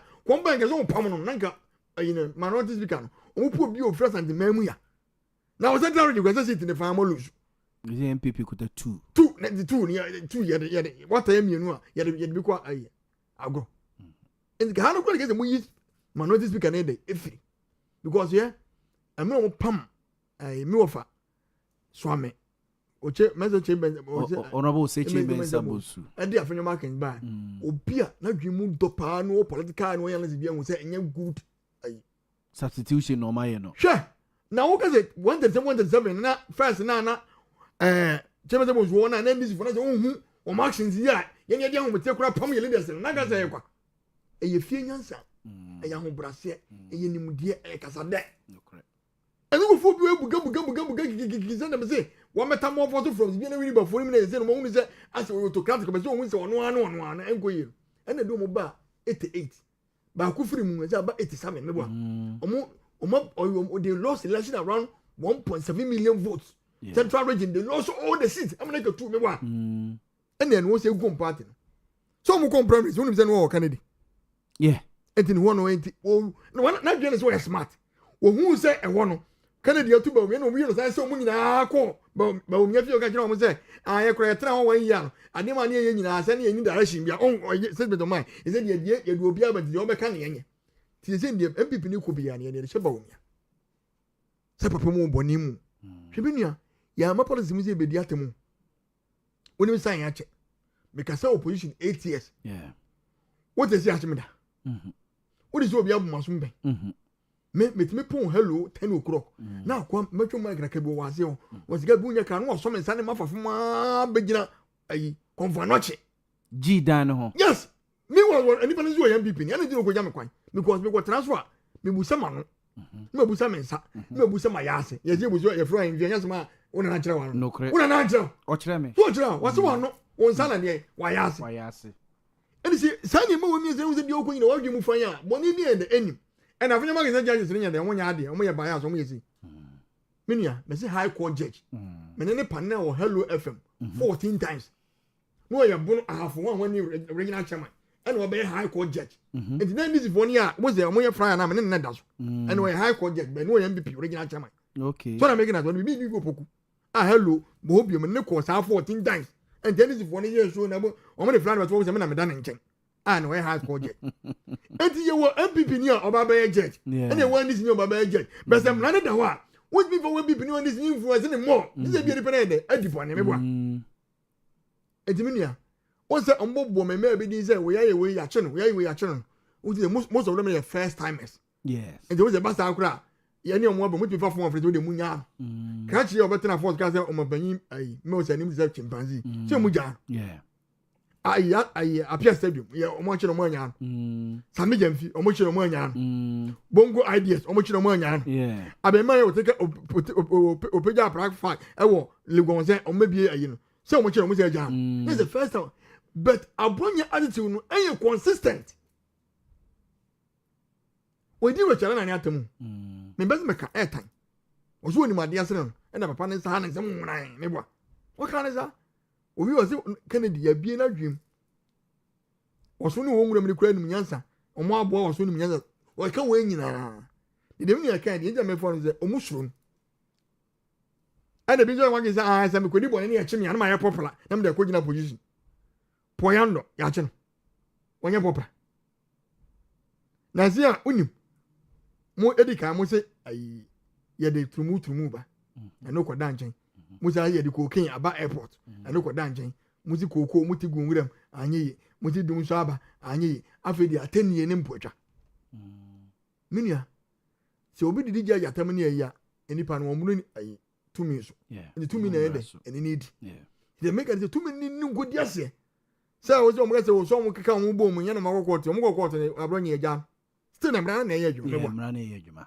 na wo so kase wo si just go dia dia just go dia odi na tempe odi na tempe wo so odi ne kwan odi ne ko discipline committee the disciplinary committee of Yaw Boamah e bia be ye Paul ade odi be chew obe dambo ade odi be chew be obe gabi ade me do be kwanto na se bia me do be ko kira man so the make us obia no perspective wa hade odi na mu wias it's true na me ka we do tu ye mrante na ye ne policy na effort say wo di panyina tema unya sunzu aso wo asase so ya you know that ungo in the spiritual realm wo benya sunzu aso wo ya na kare di ni di jaje zatem no di ngo for na edi na tembi so ti di oye ne obi ye ne bi no na ka sa bro yo fa no wadi za ak bishop Duncan Williams wunim energy se di na chi anya ro bompa man ko fon ton me wa na ayade no bompa man ko fon ton na na betra wo so wa fu se ayi wa di na tem no fa wadi e be kaka no wo 40 ne ahwi wani ma wani luku 80 years wo ma diabetes stroke e twahwe wo obi wo so nya lewo enya eko panyi bia wo sebere wa no asem bia o ketia no eze mi nuabo manya se konso o teje no aka ka bia o debi ye ngofo mo ye show krom ye mu ebi ani fry ebi nya stroke ebi ko tu fia no wu ye enam ba bia odi nkomo ye den e fire de ekoso no enya enye obie ni ho a kenkan bible e fa rozo ese wo kankra mo ngoma no e fa tasibia ya ne ya na ye bo anwem na ye gunsen na dwemu de wo ye tini fie obeka se di abronye anaze di atamdie wo policy me na ekoso ne de ya de papa so na make us entimi ni abo ma me di omu na se me ya na one line show ni kura me mpe se bia ya se ya NDC station ma ko tena na Gabriel ze do azemo more fire e di na me kan ya more fire asem papa na se sembo ne me so le akọ e di bia me pe panel discussion say okay o kan di na me me de no so de bia okay e be wo so na no fuma na me nua bo ma say gabi na ma ede ma twa sa ne engo fa asem bia ede emma na se me nyu ze wo ye se na ayi owia na ya twe ho me hu ze mza akọ be se wo de me to asem wo nga ko fa mba na ne ada roma bru so na me gina and si afo sanya se na de tie na se policy obi anka dia opedia se be kakra no obi be di obi atem policy chete ni debi na oni se patapa shan tu na huru tale ho a usi wo asotro ngwanta patapa shan etu na se huru na huru tale ho a usi wo asotro ngwanta eti nwanyi se ani bani ya na wo ye de eso nyunzu aso no de wo nya na me nua afọ nyoma ganye betunufo onko so a because the more na wo di atam no ye na o party ni ye on attractive the more na party ni so strong mo say obi odi mpani votem wo kanchi ti asofo to ma ho di samba sa na party ni di achi na ngofo say say ko for party ani say ya catch for party adubu an party ani say we mu di lawyers UK for engineers no say na di aduru ateni. Look at the crop of leadership we see on prison here. Obi odi di atem. Obi a omu ade. Asa dodo na na ebe wura on party me for now. Na bu say one na obeti ma twa na ben. Wo de bia me say duru ba bi. Na me ma me ba no odwitwa shots ni wo. Untumi TV ni radio no gumi wo. Me kwa ni matia. Me wia na magun say tie o me say enam suban. Dwaso hantan. Ken kabi. Ani enso ade. Filthy words. Obi complaint me pray free kan betra.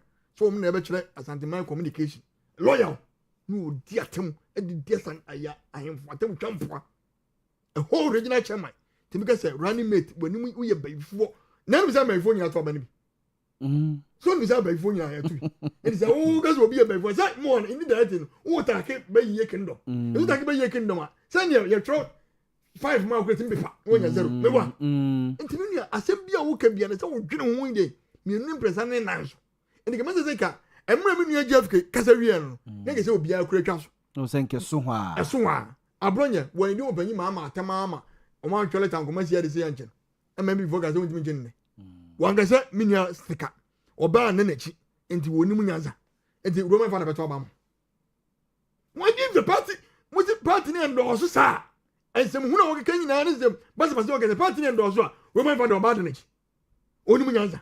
When you cadets and counseling, what we say one lesson, or more mass. One more coming. It's also Obama, and be better on Toma. And to me, I feel proud. Some young this in. Now, some years and in Yakola, Miama Boma brand new years and school Nyanza. As some of my career, I take full responsibility. And go out of you. And when it was out in the Upa, only the attempt social media near obeying near say, open the atom. Is it good news? Debbie, I said the internet does not also forget. It's mean you can't down in the eye. Oh, it's must let me be said. Can when you crack a chopper? Come on, the chum, who trusted when the chum was a sad way, Maza. Mamma, because it's Pentecost of, and this is for Cotoguin. A soon in Chief of Staff could a soon in yes, a soon and the chief of that when we answer. Only when you let us drop. When him I concord subject to agreement and your coordinations. MPP, they should bow down their head in shame. And you go for MPP in here. And you do for MPP in here. MPP now. You go school no more than you say. What go school about the area? Can't for party by joining? And you winning that. And I done it and poor chap. I do two. Mebu, Meprao, Mekikau, Mafia, because from Goroso, Okoto former, you are free. You never pass one already, or more. And one was a man, Obricon for Noche, a Humnia Hamapunya Mekasi, a bit honorable former Kennedy. What was that? More kind?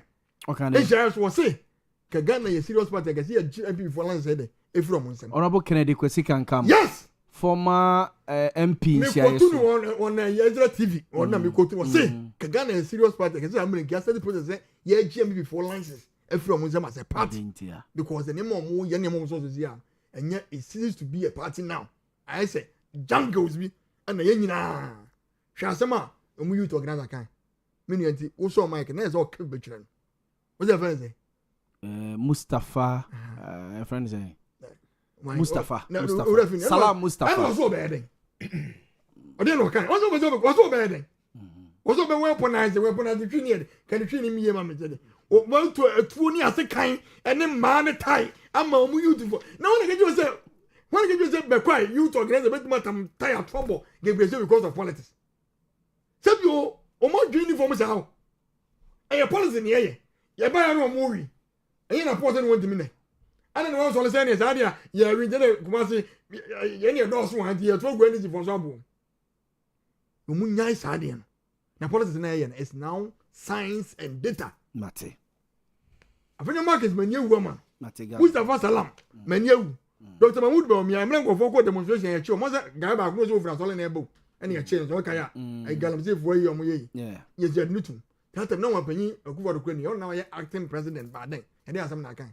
And the music of Minio, there's a good be a car.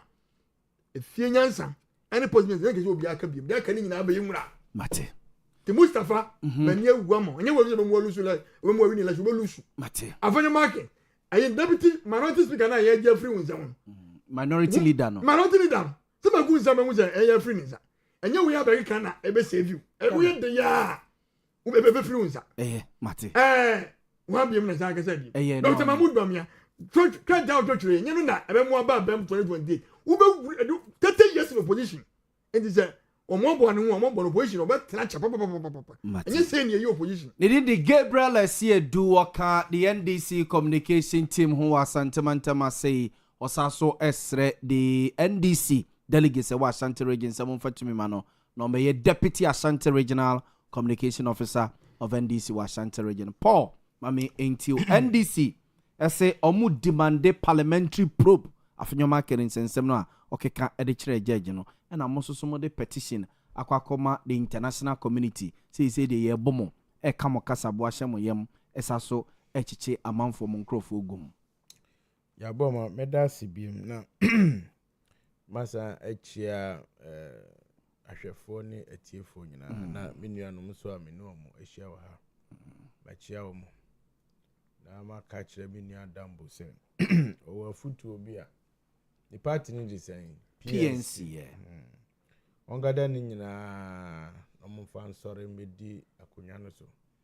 Na ye party, and no, and able to your for say, ye attracted to the almost saying there be a normal de kata nipa si almost saying floating voters near the no nipa me see Ghana ha yetie no party the PNC intimin to a MPP abro futu so me say akanyira brasa ba ekoso ma me say obia won party yes there's nobody or so you neutral ha you floating voter omunim really me na make the neutrals so mo I'm telling you okay you can also have your neutrals but me experience amenya no sana manfo wo mo party ye lusu ye na me hu ni nyira obi ana me kura no de hye me nsem me de be ma no sana wo ye NDC ni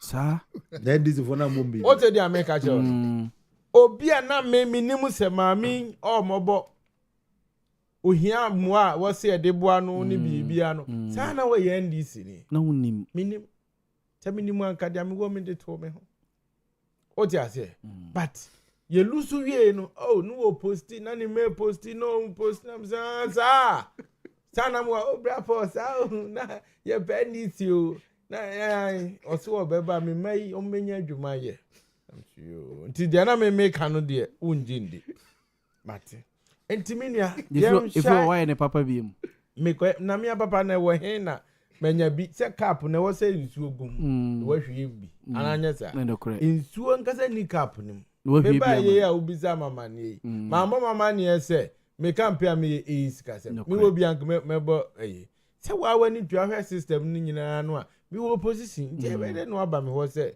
uhia emwa o ti ase se obema obi bia ti se wo obi asa no wayi bia mo bi na ni bia de ma dia wonie o ti ase etiminuanom munyan se mu beye se mu pinchi against ena wo mo ye floating voters na nya masa obi a obabi owo sisi now Yaw Boamah asem ne ko wie sen ana efiri ase wo hen yes hwe aba ye to ye 2024 na ye to aba wie ye look at how aggressive NDC was serious hwe obi ama wini aba na ubekọ omogbo ewura secondary school enuane e wo ho no masese ekọ omugbo district assembly warehouse fridge ni hwan na sunipa polytank air condition e wo local government ni atutum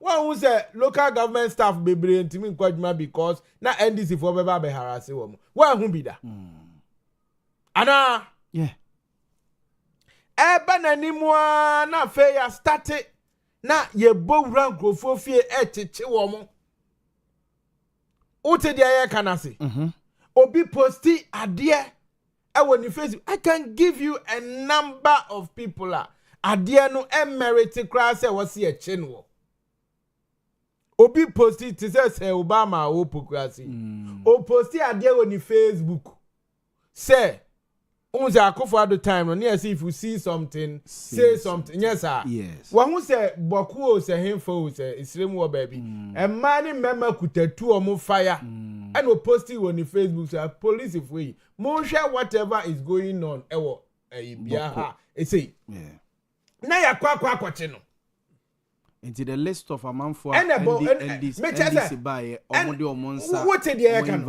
yes afa in team for dwo de yes plane bi aba besi suspected say plane no ekura cocaine any ade na yanya government spokesperson kwachi ofozu kwachi ya wakasa bebrebe abeche say plane na ne tire pai into obe change ne tire wo Ghana plane tire pai wo wiem a eden wo si form eno a change ne tire abra Ghana ha planes no se ebekọ service ya yetu ko Europe ne ko service nya sa na tie ndini plane fitemu Ghana ha ye ni fita o Ghana ha plane fitani ha ana unti huni mana ye Ghana ye planes say ya ye kwa broche plane fly back ene ko service asa na o maba eti ede na aka che se plane no fly broche ba no ne tire pai nti ede na o si form wanya tire ye correct obetima si form no correct na maba be change no aka sa asem we ya chiro Minia, playtime fire bed bomb. Playtime fire bed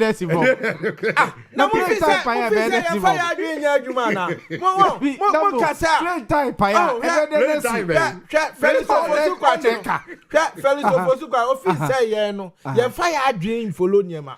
Me I followed him. Now come out with series of Enyama Awaka. Okay. And how I also feel about it. And you respond to him equally. Now why not? Because buye kakra say ye nkrofo a ye de ya adwen e follow niema. Dan se ube kan semia keke etre yen. Wei na yakọ Reverend Tim Fodofie kwakwa kochi no. Ah ye nya okuje to ablakwa. Wotimi so President Akufo-Addo flight him. From baby a walk, baby obekwa kosie, oba, baby a walk, any plane or the coy, sika ye nyina, okuja 20 manya sadewi. So if you want a security threat then and that's so nanya sa. Ananya sa de tie. Eti anu no identity ne kokokochi no. Fancy comedy. Or ye TikTok live. And will be fan the TikTok live mu e kasa ye. Anya so no pon na kan e o. Ne pon ya wadie ni say one man the TikTok live mu obi ka meti he ya me ka say ya wo hwemani. The free me mu ba can you control it? David. Yes, ube hu na maka wi. Bekari na bia mama catch us David we. Exactly. But the meti ya me kan you don't have control. So why do you go and arrest him in that manner? What you say? Yeah, well, ma bi anom wo Kumasi a. Helicopter yi kotito wo we. Ya krofom hui. Adansia krofom wo. Ena mai e ka ho asem. I say you omoda. Na omoda. No, what makes it bad? Inipe wu. Asma ye county. Miti. Asma ye county. Miti. Obi kase na adantu obi wu a. Eno chese obi anya din. Po wobu ho aba. Me mama your friend is a mammy flu. Mr. Etu fear wunti obi anya de o ye mra. I want to the American as. Matiase. What is I want to the American as. Who this year wunti nya de obi anya de o ye de a. So kasa na I want to say. Eti everyone say studio ha obi wu ha just say you close to station it down. Debbie. And I want to the American as. But life must go on. It is part and parcel of us. Ba ye be sunipa no minia ewuo se wo de no ba ewuo ye ewuo yeah ye nyankwala 16 ewuo efe ni say omfrewo say gaso kwan didi for nkwala yeah nkwala 16 ye nimu omudache at least NDC for the nimu dache a mo de say o man no ba nkwala we ye nimu dache say bia president krawum enkra ya wu o te say obi kan ho asem. Ye minister kratia utim se okochia busiafo. Ote it is audi mpacho. So odi wu asem eba dia nipa wuo bia ye wuo. It is yankase bi mu ye more a friend say important than others. Nkola na wo kan ba ku betima first lady. Ebi betima president. Nkra ya wu ya. At least mu NDC for kra mu future. Jamu ye na mo ye say nipa abrabo wenkura ni enimu oma abrabo o te dia ya kana say it is asem we nya asem a e warranty now obi e sando de na make you watro dumso is back and indeed minia dumso no na mae no the president picture to so now who is the president of the country? John Mahama. Tema Petro almost say Petro aba from a ye di bi gu nhira no. Ehwie gu from no. Ya mo president din. Dollar ya ye si aba from ya ye di $10 billion. Ade aba from ya money din se wa ya ade. Emu ya ye si ati 2 jimi mu ya ye si ati tisui. Ya money din se wa ya ade. Adenti na dum so aba ne ebo udin dia eno dia wo mpe. But my assertion is that if it is not good, don't let it come. So if said doom so ya the bonne pa, nobody should speak against it there, and they don't let it come in. And until there can say. So does it warrant to say obi can say same way ya? I was here watching with 10 Land Cruisers and adie. Now come to Abronya dia minuate on uma ya futu no. I stand with Abronye 100%, 1001%. Enye una ukache say you democratic dispensation. And Ghana is a democratic country. Yeah, the democratic country. Criminal libel law na ye pass ye no HRSN. See a repeal. Me just HRSN. Me just HRSN. Me nim send you see pay. Yeah, can say you cannot criminalize somebody ya wakasa. Yeah. Say kasa na wakano. Enye kasa keke. So me say you cannot do that. But there's electronic criminal code 1960 section 208 and also no publishing statements likely to cause fear or disrupt public peace is a misdemeanor. Good. It is sad yeah. Okay, na koyo. Oh yes, your workers way. Wama me can't say ne bodyguard. Awa kumsi ya boni tuo manawu. Ana yes. Enye sa samuno na president ba ye wote hu committee o man allowance o man je per diem o de report to ba ye o mo ka che say asema na akoyo ka no falsehood no e de ani aye no publication of falsehood no enye nu bia enu kwampa involve the death of somebody enye nu bia me there me no sometimes you know we need to follow senior nyama siko.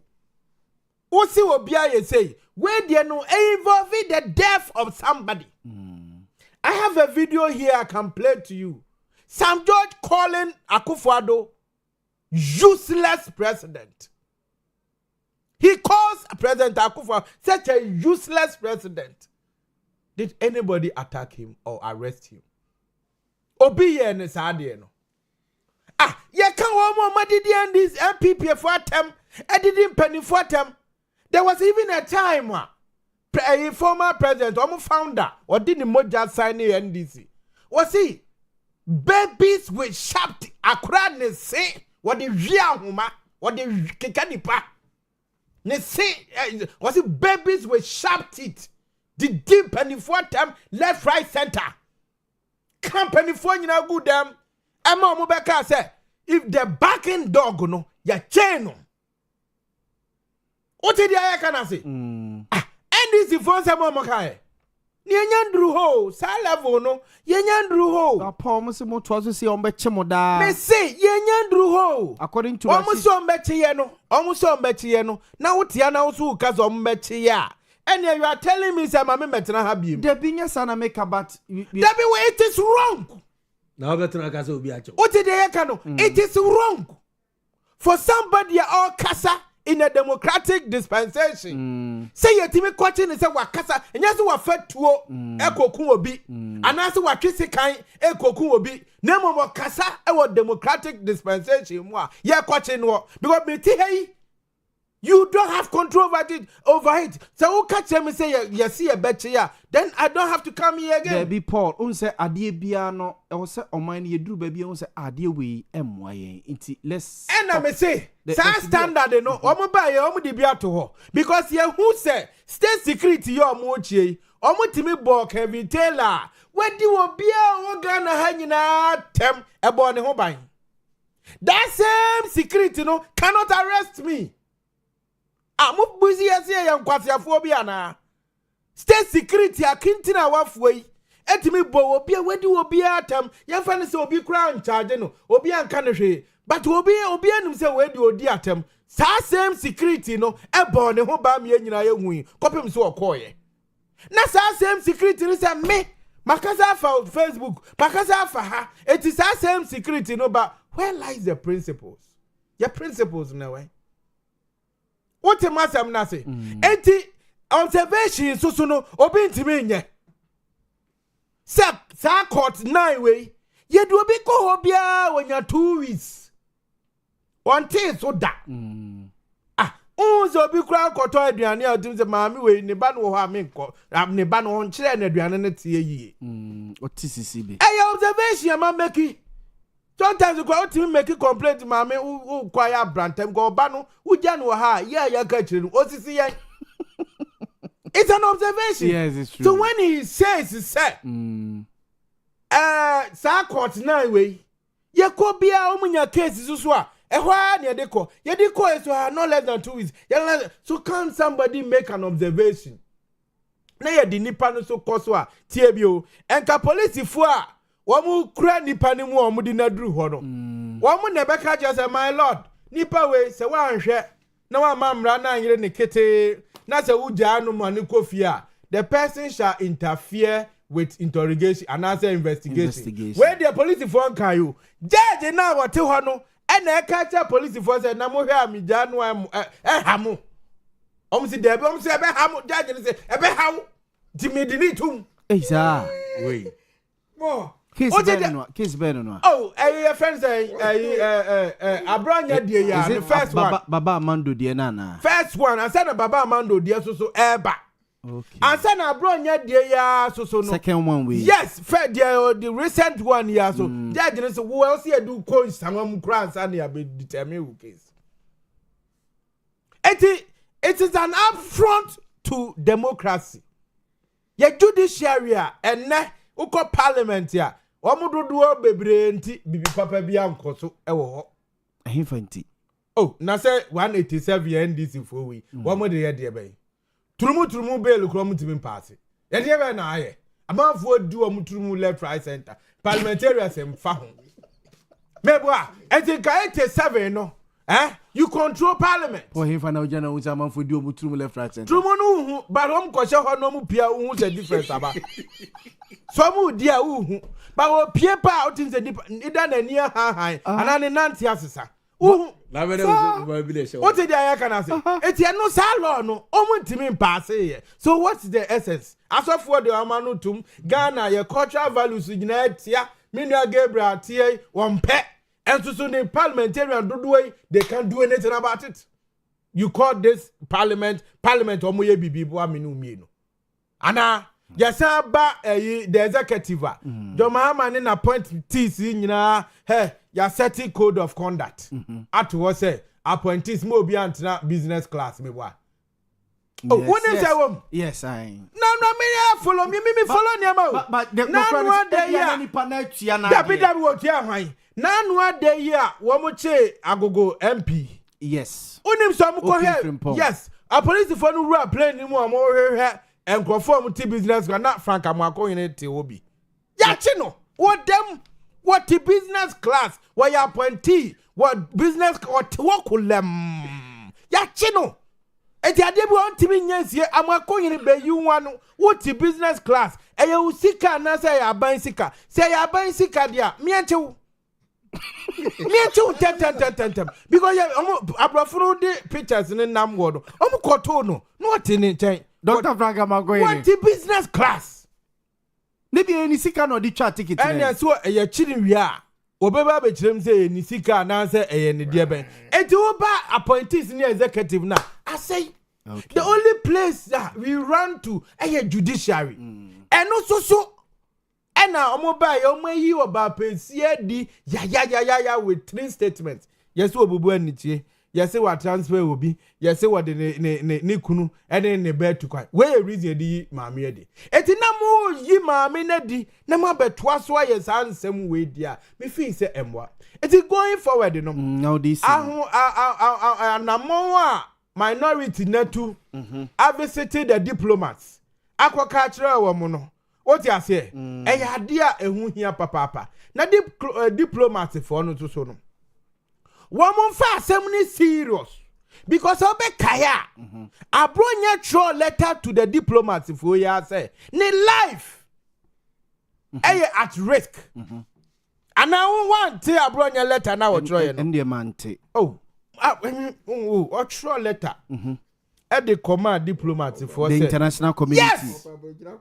Say, ne life wo Ghana ha no at risk. Eti diplomats for ya kabi wo man fi no. Si wo se mache ya no. Na asem kura no, ye pese ade ne kwoto nsawam ansa na bedi na asem. So diplomats, se mu benya asumdwe afri mu kuro ma betena ha ade ayem adwuma de a. Se opposition no and decided say their air cost one penny because they did worse. NDC for did worse. Yenya ma ho crowd. What I say? Matiminia emefa hu metua ya futuo meka nkyere ye say. Adenti na bro ye recalcitrant and massa where ekosi okande asem okan ye say this is a political judge. Yenya now majority leader.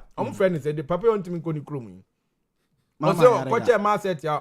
De na ade ma no. Amahama yarega. Ontimi ko krom say boko. Obetima si boko. I didn't know to me so. Fiti say you man. Recently wako. Okwa. Oh no mudi o ma fa se bi one mami ya oka bye they went there. And what do you have many minutes? What you mean down the chrome? Oh but a pork ho. Me say. What you mean down the chrome? Yes who go chrome out that ma dey check. What you mean down the chrome? And na dey mean timi nkyere but okoho. Ofre Supreme Court judges say omu ni adwene. I can give you the but I can give you the me say asema make me what basis o Mate what fresh Supreme Court judges say they lack brains Mate me da say so we dey ento aso David more rebuttal this is not a matter of rebuttal say your show opinion so okay counter opinions okay the bar me so me the me mamo the next discussion okay no the next discussion don't 2 minutes now okay the chance say you say democracy there's no two ways about that. Yes, you're practicing democracy from 92 to this time. Yeah, and Osha Ghana has been a beacon of democratic dispensation within the sub but they can want them straight near and enema dia duru enema dia duru sa kamamin kabi and some na ye kan enye sa kind of responsible commentary no I man for so that no mu kan sometime radio so ni TV so ni ade no democracy ni e wono ade contrary or emra say your duduo amamuo eno no nkyere say ye nyina no ye ka say ye amamuo ntino atem bi obia awono wo so ka say your free press your rule of law but rule of law na e wono one rule of law no was it implies that in everything the law must be seen as the final authority ye nyina no I will say etwa mra so what you say besi mra so I will say besi mra no so enti say ye ka say who freedom of speech it does not exist in a vacuum and that was akwa niema ene hyehyɛ na dawo ne kasa freedom of speech no wo so betimi akasa akoduru mpempenso ba mpempenso bo a untimi nka sana rule of law no tie say Paul ntiase asa na ekere enti mane nkasa yo democracy enti ene incendiary language bia no obi abetimi ka ensama emfata ensam tantan bia no obi abetimi aka man sana ma o man bo Rwanda dey esiwo ma sane man ekosisiye ensama ensama emfata ensama bo man ane ekoso ma omana Ghana is not immune to sane ma we nyina no enti yeyi ho aten se de be ya ekwan ye faso ye politics no ye be ni ye se de be ya sane ma ni be demba ano Paul kan sembi eni kwa se ye entertain sane ma no se we are entitled to make observations. The Afenoma case your friend saying Abranya, they didn't make observations. That was an absolute bastardization of the court. Court no omo undermine court no minim kwa mesi akantrim omo to two court no ase na wo pesa o de bro omo den ato two court no ase what is it court omo yet to na ase Paul Mr. that be ase Paul meba ho omo to two court no ase ana yes democracy na ono Paul eka no the criminal code no Criminal Offences Act 1960 no okay at 29 section 208 na e dey no cover publication of false news on so sanya mo nyina Paul lim nyina na akoyo yen kwache no me pacho ya ba auto fa no kono yen kwache o me fa no na state institution no mo wo fa ensem ba ye tia no na wo su sie nyina ya mo ne yen ka bi ya ka ma wo fa ba anentina unuanom so ya de ensa na mfata tetere wote why are sama fa no ma e ka fa je na je susu ba ye sama abronye enti unhu se MPP no more how many seats I bono enti e fa no seat yes say akasan abronye na ma seat abronye na ma seat as a regional chairman me say on na ma seat obesu pretend over 6-1 Abronya nka ho bi me maka report no won ka ho mate report manina public and the can no wa there must be evidential basis to what you are saying there tell say me besere now this amanyosem ane nyina ye eno ntire say yeso che o mamra no na the fundamental law of the land ene ye mra ni nyina kunini mra kase no enti ye nyina ye saase enti Paul nsembo o ka na onya abutre on to the party for no Dambo madase mamenko Gabi hono Gabi mani ewu wasama mandi ne ho ja wa mre papa Paul Yando na se mra na menua ko ben untumi atini stage ka se o mapanyi mama ene ni made da ene se ne na ososo sa ne ma no so because ne was say he stands with abronye yes abronye e ka se ona boka na de abie ni tirim na oso nim nyansa se na so so o ka se Richard na ne ye kromfo na onimade se na onim nyansa se na so yes niema fo niema kan se fin ai free abronye no bo ke kan de o kan wo untumi udidi mbato so wo wan wani wo fo untumi sa ka chi no what station wona se bi exam no we kan wo be ma kan wo se video so was it the free with timu ba the free timu ba no kan se ayade nyansa ni ma ona na bo be streamline no se sa wo twi sign one just we pam wo free studio so na make us etipo politics nya 10 years me do attempt because of politics and I meant me for penny me was me did not am like say when it me yard and the maggie president ya baby you went my custom no am a constructive criticism akaza dia ekwe de enye eno je se di nipa na de atem no correct and we say o mo banyi mama atenye mo di ni bebrebe nyina we kan we na we kan we me say obie no we fa no wadi de yesu owu obefu mawu de yesu onya akwanhia benya de yesu onya amane be de ebenya amane na mai bi me nisha e campaign time and was one your taba o me na me say wo se woni wo krebre di ba o me anko wasan ka bon no ko ntumi akwa program afọ no afa afọ from say me ni aga me tie wa kaza se mu na me say wonim de sinse wiu abane ya tunu zembi pesa lufu da bi amni show ka Gabi ka me tie wa sama me say wo me so wo benya asam wo benya amane asamba to because of the bia comport no zembi a we dey okika ozemi koye wonam okwaso de na ka bo no obi agwa ngwa hwe na kira kwan ene wo iya no ka na Gabi uka na tuwe wo ba omi agodi na chi no wo pa ko ready na energies say abawo ya to bo ba bia gina enti nyo bia na ye ka setia no ene ye policy ndi na wo betwa mpanimfo mpo ai ka asem eni abronye ba bia na wo say o stand with me so I stand with the law okay be bia abronye da no edis wo down say emrane bane bona omo fani tum Mate Gabi na shema nchirima ye fe nsuo nyansa Mate Gabi me da se Paul enti no se anu o ka se obi odi bra o me achi bia mane beto no a me nka no hwe but nipa hyebre wo ho ekura nyame what you say nipa obi adi nachi ama mane ato no Yaw Boamah ono na Atamis kofa no ba ya Atamis wuye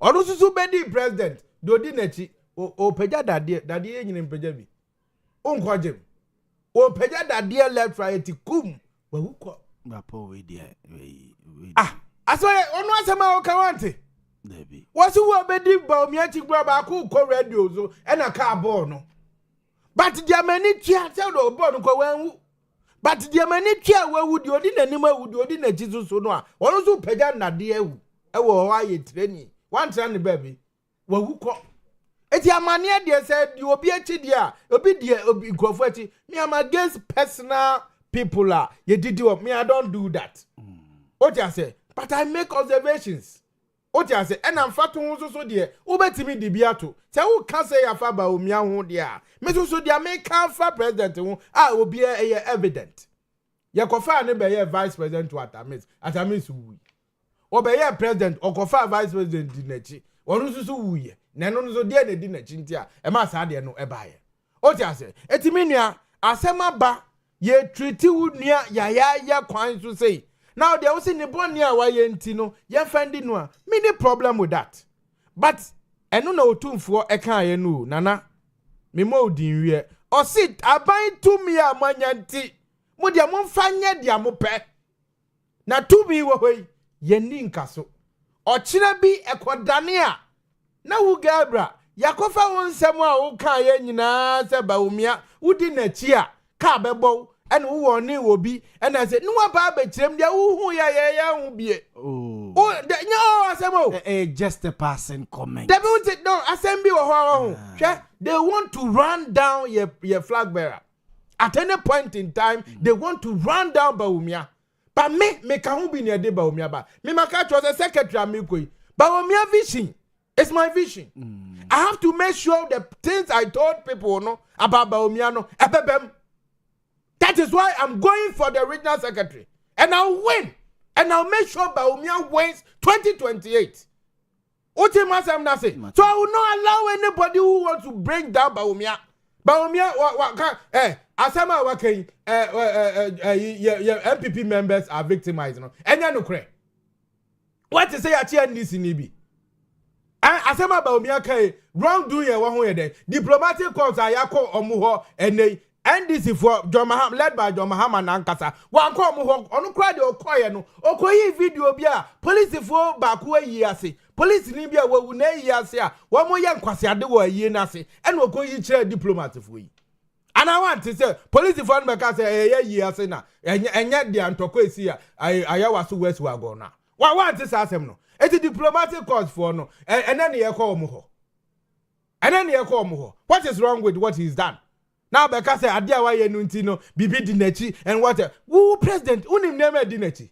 But we've kept quiet because now the vision, you president. It's your boy, and Coco. Yeah, 24-hour economy. Say a bit my na my diverty acquire market. Market as a man say. Oh, just say me again and I side with. Their echoes will say, their echoes will, and yeah, a Boamah democracy, any.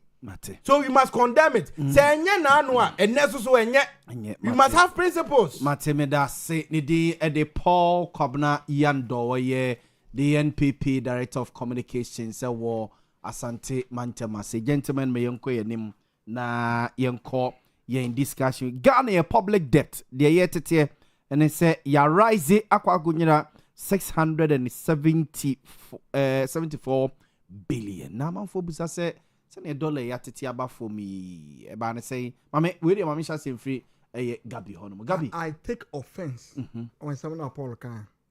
So on Waba Bema, no go forgive Gabriel. Oh my Ben wouldn't mention. And I'm a Gina, a woody trimity. Woman that was here on party.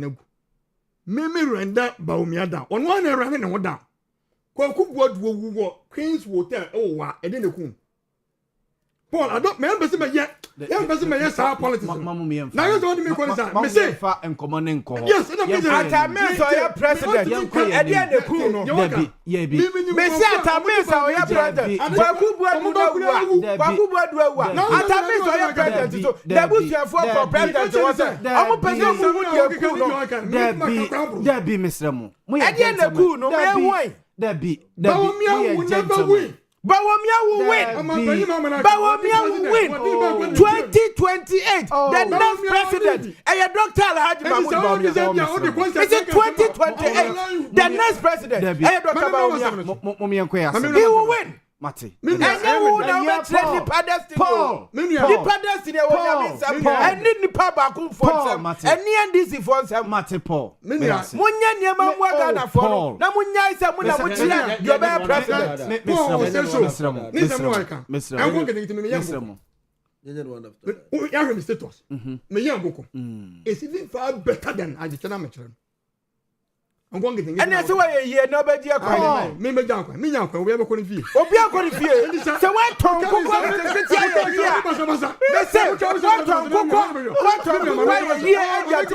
Teacher, you man, and never Obia. So we're talking about me. Me boy say, ah, let me know what my own batch is. What the top is going to go and people. You go share economic management. Now index. Now has to be an American. na the topic about was oh yes Ghana kanu and we be say na wo hen na be da asan yani for dollar 15 14 and then at about 10 11 me boa and the dollar no te ban go na se yeka na de no out of December 2024 na 726.7 billion and before kono ya jima na ba forma te ban na dollar ban e ba ya bedru 600 and something and then I want to say oh Gabi na ya ba 674 je kuna nim kakra me boa and they say eh den o se o nyini no obla ba mu tre na o sika sam so eden e koso sika ne de ma okra na eso no na bo benya bia eden aka ho no bu sa ho say it is ohwe Professor Jambafo Alanche Martin Mahmoud Bawumia ubo bodi sa economic momentum no na edie pa na no mati o man mu ya dollar ni go do 17 fuwe go do 23 uba inflation 54 interest rate 30 25% na omo ye dey pa na mu ze omo di bombe yie ke se omo ni makura no ma dey omo toto Gabi bombe yie di ano den mo be ye je adwuma dey ma ni mu ya anya bombe yie ni wo be tra na wo ko tu na wo diti board ya fe wo bia so ma wo jira anya bombe yie ni wo adwuma dey ma wo ntimi nya eje tu di bombe yie na Gabi Gabi bombe ade enye wu Gabi say go dey ma wo ntimi nya wo di bombe yie ke se wo kura na o de boto na de kura na ahyem and that was the economic man here witnessing aba umia no for yata dey mu eti omo bond na me say kofi bond na say besia ade chia was o free bond no madi wachi no madi banku adi tilapia so kai o wai over that one is here o yare o wai ya so ya me gane na want to say o wai o tu kwan o kwan yete so wa wo gane what America say na one magana bi wotintima mo were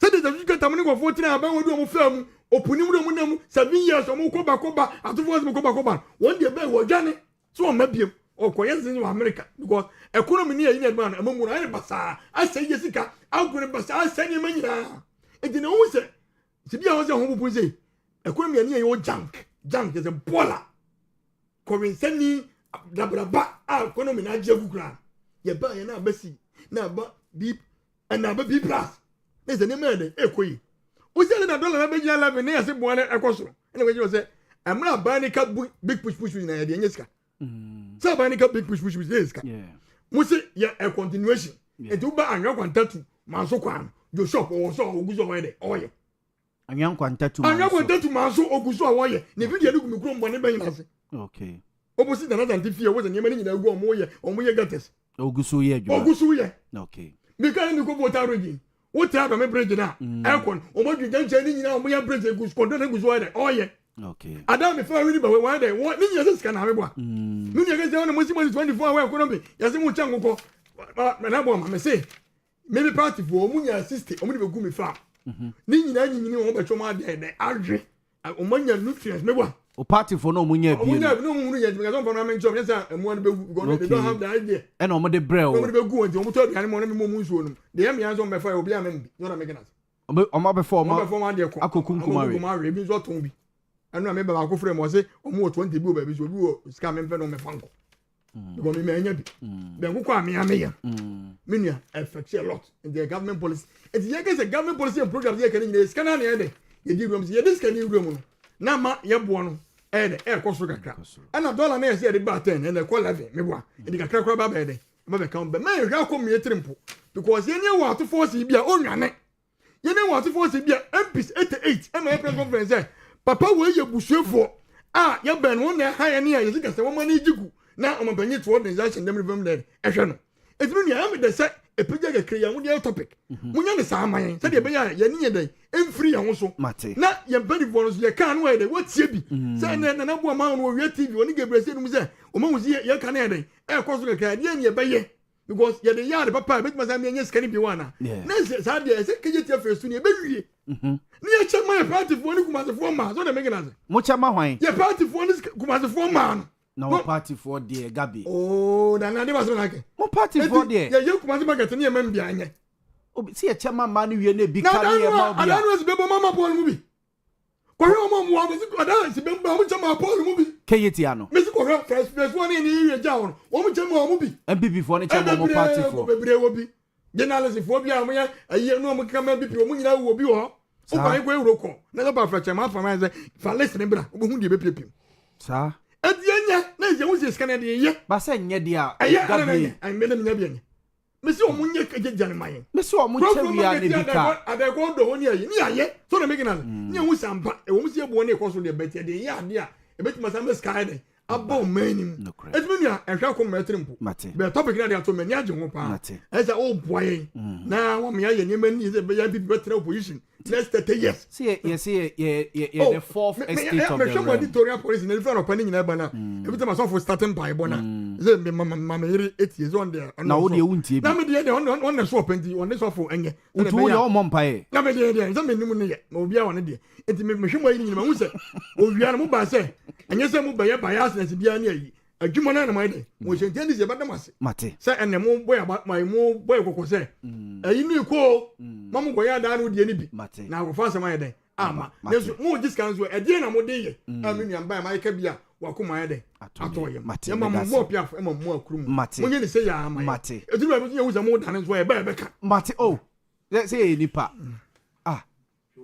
what Mama mra ono modambo over se bina po se twesi ajiri minister am start okay mama po mama emra po na birthday boy okoi me nua na we dey na we dey what ali baba dan gambari ma minti o po ya Boamah po se e cambrofo a ho e ka se Ghana debt no rises adru 674 billion. Very simple terms. Yes. Akosoro. Yes. Tinye se abafom na wabeka na oyade eno oyeden. What you say? Na wabeka tu ho. Uti de yeka na say. Akosoro. Yeka no ebia beka ho. Na ke nimu se aban papa aba no. Enke kano kadru 200. Na we de kano yesi ebia beka ho. But me shenti wo Ghana haseya. Obiesu. Di se o for ya te dwane akọ. Na yesi ye hwehwe no wo ma o hwe atofo asen asem de. Wo hwe a wonu kra de ni be condition ni ade be problem. Because na de na amaka na kosoro. Because teachers, I say 15 to 16 months. Yenpi omuka. Afa dey payment plan abeto. Yeah, government the payment plan but this month omutia. Unti asema America na say. Asema wo dia kan actually me wo say buo na kan say ye kana kosoro. Yes. But afa na wo say ye betua. Ananya sa. Say 4 months, on beka 4 months abomatua na this month. Etia kan ka we ho. Esebeka. Eka ho ana se ebi besa after so mu twa wi ebi besa beka ho. Ya Boamah me ni abrio enkofo bi be hu be kire wo mu wo man mu a. Wa hwe mu nya kamafo. Asem na aba no a ye ka no a hu fi se ye di agro no. Enkofo bi be fa wo ye obi mu a. Wa hwe mu nya kamafo. Pass 1 million DC for the do. Adi enkofo di enamu no I tell you. Se nyanya me pa na besi nipa so. Ema nipa kwankyere. Ena ma ye divert the way ye kasa ka ba bia nipa dunye. Ta. Oti asem na me ka cho no. Matia say. Hwe ene oti as e ka che sesai. E ka ni bia be ka ho. Etimi mo na baso. We say na me ka wi ase e be chime. Because e ka akosuri me nti ase because teacher for aye strike. Aye demonstration. Say ye ntwe omuka. So I didn't know say can kosro. Ana ye bie porter nipa over 60,000. Echo porter no more. Na ya fa 5,000, ya fa 7,000. Look at the ratio. 60,000 against 5,000, 7,000. Security services nipa 500,000 top forms. Na ya fa mu 10,000 you say 5,000. 1%. Say 2%. Then you tell me say ade e kosro that no e kosro and then rose and rechi yes House of Chiefs for omala once in kakra ahemfo a Gabriel ka ho omgunsa ewo nkonja tuntum so omala once enko wonte ye special schools Omo sebi omo aye we kakra wo school special schools for no omo aye demonstration say omo aduane sem ene tese enko contractors emusika enko. But you see the contractors and you say the kakra mo. Me say now ye the kakra ma omo a kakra no na ma debt ye duru suru you. And a rose minister echi no omo so aso me county kakra na wo de ma wo omo no e na ma debt ye akosuru you. But ye kwan so no ye say ye so amintai wo be ko na nipa ba ko bi no che helmet tete wo. So am interchange so. Ko hwei. Wo ko na nipa ba ko pe na e de. Wo che helmet no odnam ho. Sa. Ye say ye be ye crowflow market. Wo be ko crowflow market adru electricals ni masonry no ma ko fa drip machine ni etiti was a contractor ho. Ko for crow market sa. Eti ade no ye ntiase ye si children hospital e wo wager. Ye si sikasem nti ye mbie ye. Ene ye si sikasem nti nurses e wo se ye fa wo mo no ye ntimi mfa wo mo o. Age se ye voluntary mu ye voluntary. Na amamo stipends nkakra.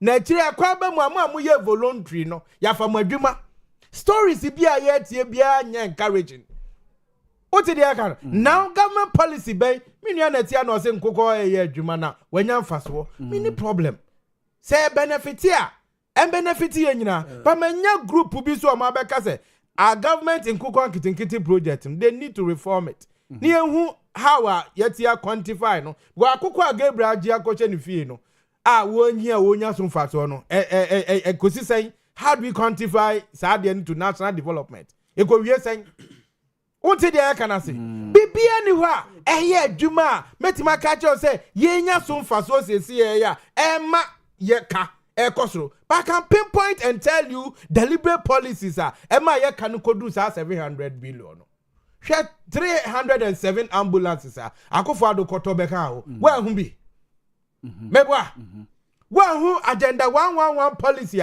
ye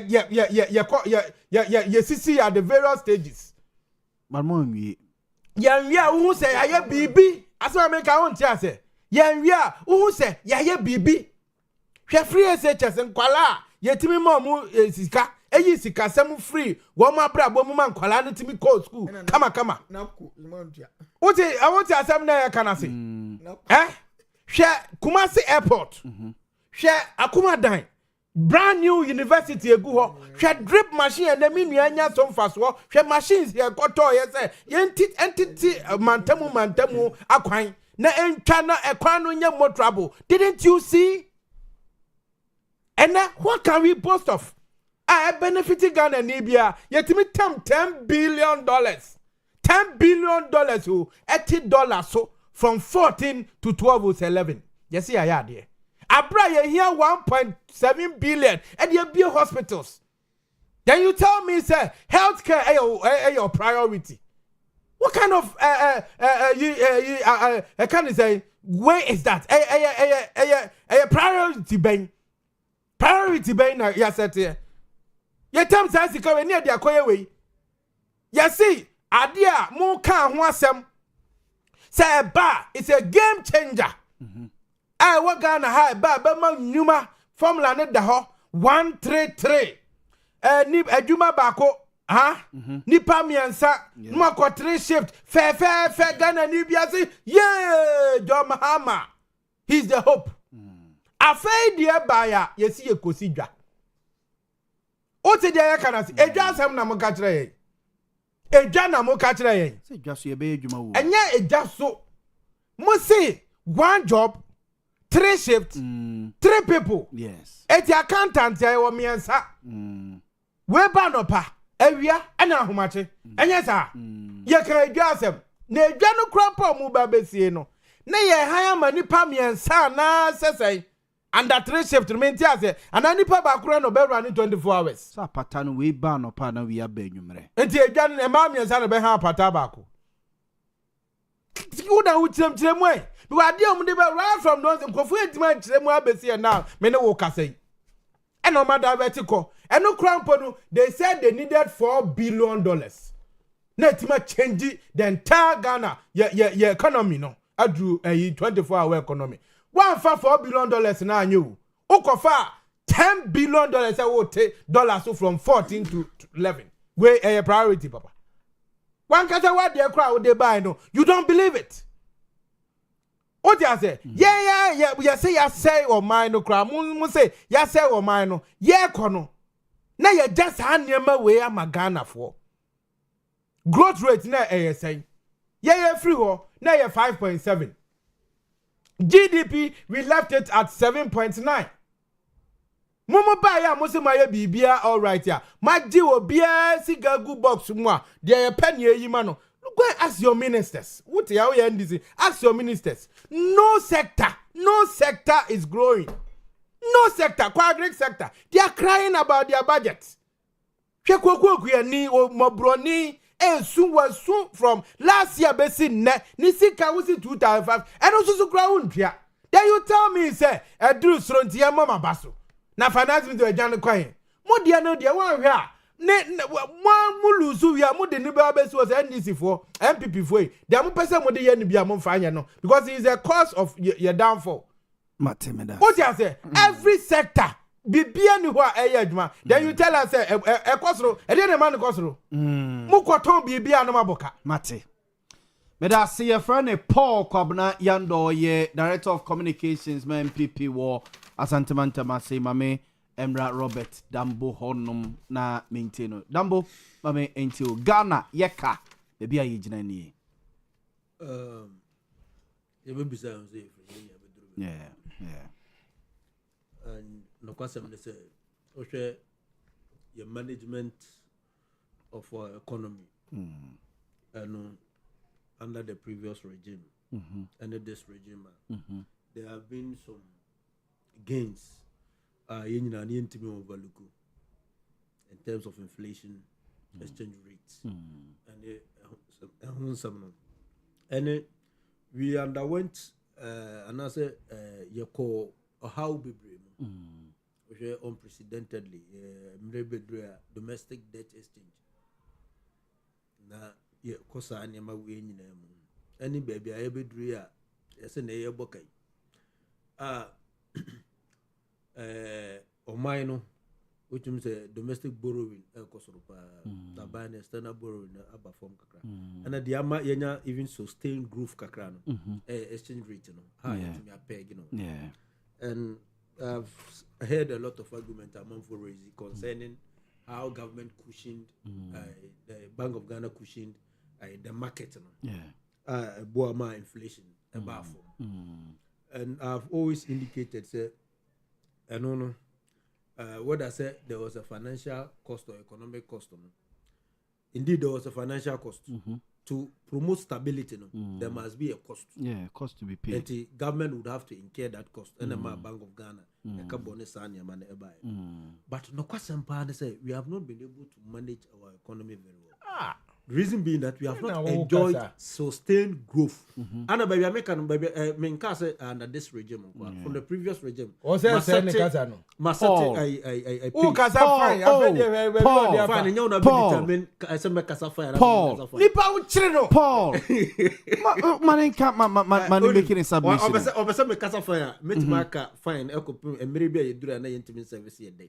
Nina na yebe duru sa amere. Emere inflation duru 54%. I'm here for 23. And I'll go 54. Or 54. Ebe duru 23. But say I was saying. Now what say no part ni Paul. I want to ni part ni den. Paul Misro. Ya ti be so. Paul. Momo na makana na wa train na wa 5. I'm for NTSU. I don't know actually. Prices no kwan I was saying can fast on. Enkosa you enjoy some sustained stability. Yes. Sanity. I don't know interest price enko soro ana say. By how I was say kono. Enkosa enti anwa na e be 1,000 something no to say above. Madam Enra ye discussion bi ofia say inflation gina 3.4. Na yenu Moro Yakubu na wana ni yedin komo ne say inflation gina 3.4 $11 cedis. Yes. Na Enra milk, ideal milk. Echo 15 cedis. From 8 cedis to 15 cedis. We should start questioning I think I read on social media. Obi yes auto milk 15 cedis. under the comment section no my who baby obi atimi indicators also to milk 50 the argument no na go to be and I don't know milk. Listen when a fair observation first no use you misapply to did you misapply the observation so what you say and come this is not the first time yeah this am come we so dollar up ma dollar nka ne ho ne all spheres of our economy will be affected. Yes. But dollar we don't manage it to the extent say a bit more trickle down. Now prices of goods and services where they Madam, we should start doing it. Mr. Meno, ya kasa ansem we. Edientina fuel ebo kosura ade ete tutu price na but price no eba so because makers we have not been able to manage the economy very well.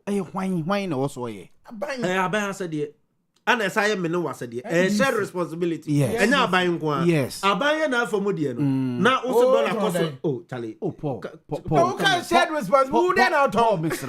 Paul. Who can responsibility? The market dynamics in market relationship no. Obi ton ade mi tobi.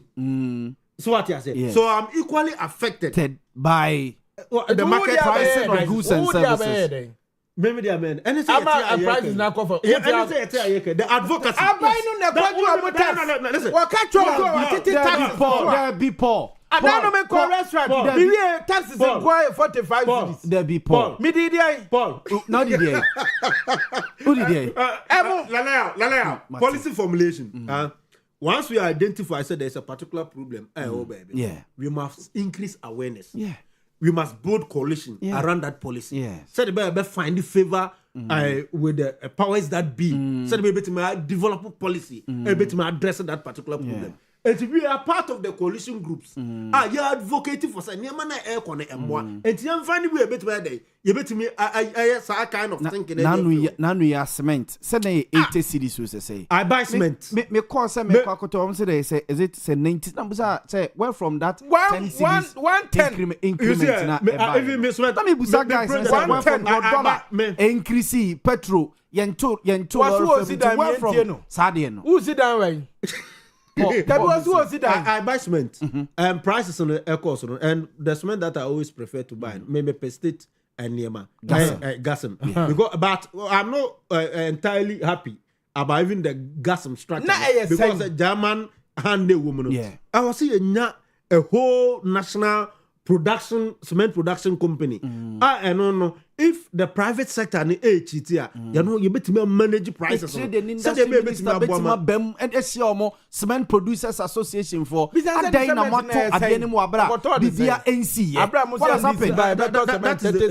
is the problem. Yes, that's what I'm saying. But the attorney economy na let's prioritize in the areas you bet me spending na ye no e bet me pay no affect your daily life the abandonment and income on tiatia omo economy ye ka ho asem nyina bread and butter issue. Yes unim say ye tia ye ka ho asem say inflation is around 3.4 yeah and we say everyone say exchange rate they say dollar near 11 cities near there policy rate and I'm 14% to 17%. The attendant say, yeah, near Wahano. Okojibosia kre wo form. Yeah, near Wahano. Yeah, Wahano.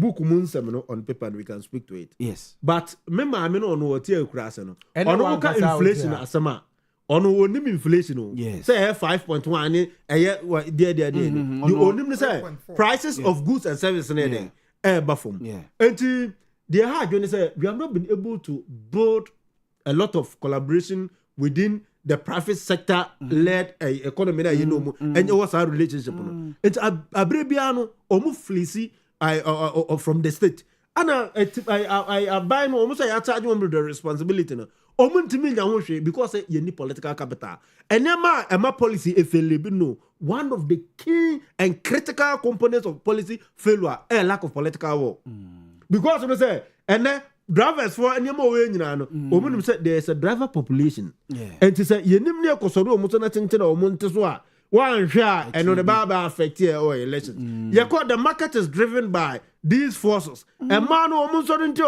prices of goods and services before ya ko sori ne ko ka wa ha ne akoto tie e bi kwa mobi of presidential ambition ya beka so onu kwampo na amuama economy na and sit well with the citizens into and as the electorate into no me and fanin ko me and president no it's true and one thing too is ya kasa niema we nyina no economic growth it doesn't exist in the vacuum your tax net you miss am say are we paying the required taxes as our mine. The West Africa threshold no crop on your draw. About 18%, no. I was it and you But the issue too is that say you and kakari grandpa is it going to the channels now? I was say priority areas now. I was say taxes and economy near the developer or mine a home echo. We have not been able to build a lot of safety nets. It's tax and grandpa piano. I say sonny na so what I say? Sanya we nyina na me economy you know. Entebe no I say ya bobo committee nsemo EPP ho no ultimate bi na che said ya be sha obupa me public account ya asese ne nyina begu mo politicians na so say mo na public accounts committee is a joke. Public accounts committee is a joke. Some money prosecution powers. Why waste money on this? Only prosecutorial point. No more reducing it to friendship. Hey, we say me mate no. Hey, we madam for no. It's a question was say bisa no kwambo. Me majashe. Public accounts committee no among for this unaccountable kind of a year. This senior high school security men e wo ho no mo salary e wo se de mom say 250 cedis.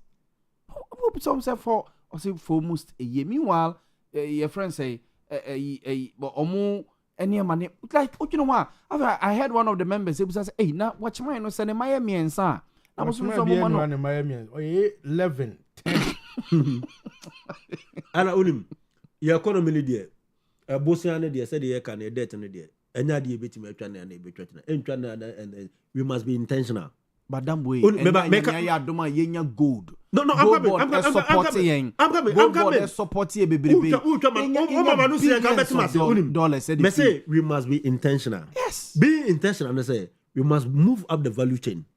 And then Paul mu and them crass me who Paul will crass so oka cocoa. Paul is talking about the cocoa beans na ye tonesa. A buying and sikan knowing very well say a German so Nico di one other in a price number from. We are not advocating for say beans na ye one. We should add value and a larger percentage of the cocoa beans na woman young producing waha near chocolate and chocolate related products every cocoa nim. And as a cocoa and cocoa related products every cocoa beans in say the baby to my export to be near generated enough forest on a bit of me secret imagine yes argument no we are doing the political side.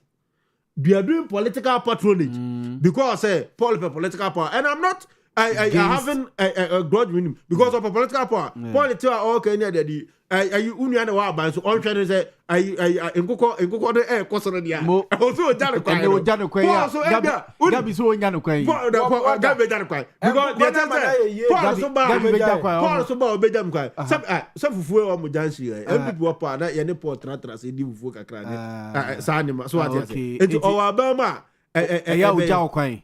Paul na Paul jam kwa ache uja kwa ache jam kwa ache Gabi na ba bebo ko na mana ye enkuko no amana ye no nyam kwa the value chain we must be intentional about that. Gold board as some working. Yes. Now gold board should be building offices around all the constituencies and districts. Let's make sure that if possible if you are not building a large factory, gold processing factory within every region, let's build a mini factory. Now I'm processing about 70% of our gold. And no, you bring us come more. Ye kuma de asuma de ni chain. Oko ashta wa boys yo me. And crude, only crude. Crude related products. Ye konanena only products a woman yebetimi nya. Sa omuko ta yes pro one kra na ye quota na ye de ka nam so ahwihwi ye koba no ye koto agu kra national consumption ye to oil wa why are we not being intentional say your national consumption refinery yeah, consumption say 50% then we bet 100% we bet process 50%. Yeah, intentional say the 50% we are not going to buy finished product from elsewhere, but we are going to consume the Tama oil refinery. So they buy NCT enya white elephant but ebe operation na ye moka na integrity private sector management principles egwom na efficiency any effectiveness ebetimi eye adwuma and you must be intentional o man tetere there enya we say an fafa keke so one intentional about niema wo ya o man ntimi ntumpon sa niema we ne ye betimi ma yesika ne dey ejina ne na so na yetimi productive sectors na and create jobs ke baby krompa yes spend yesika defa and so MPP started project bi a breaking about millions of and billions of Ghana cedis abamba and aligning with the policy direction and to also constate a different program and as a policy na sa kapudu na MPP bottle no eja na eco waste and when now so feed it into the plan we must have a national development plan on my own see national development plan national development planning commission and agabi ni bi o that's your executive director or let's have we are talking about the commission state something you or let's have a national development plan. The national development plan must be integrated in all the political manifestos. So the better guiding and binding on all political parties. So it should be in line with the national development plan. So that's it. So, but if the political party manifesto or any social contract sits somewhere, not national development plan, some place, and is say better integrating in another yet media woman but you make it sure say you are intentional you are integrating the various political party manifesto or money better to near sustain growth other than say I call for policy credibility so brofone that's what say we are not disciplined, we are not credible and you hear extra hands a bit man boy me are credible no the ababi see so what you say so baby a when you do hunu nyansa se bi ade a che wo se mkotwetwe mese gese teacher need the ababi see so let's me fa de no mo be ne sa no obo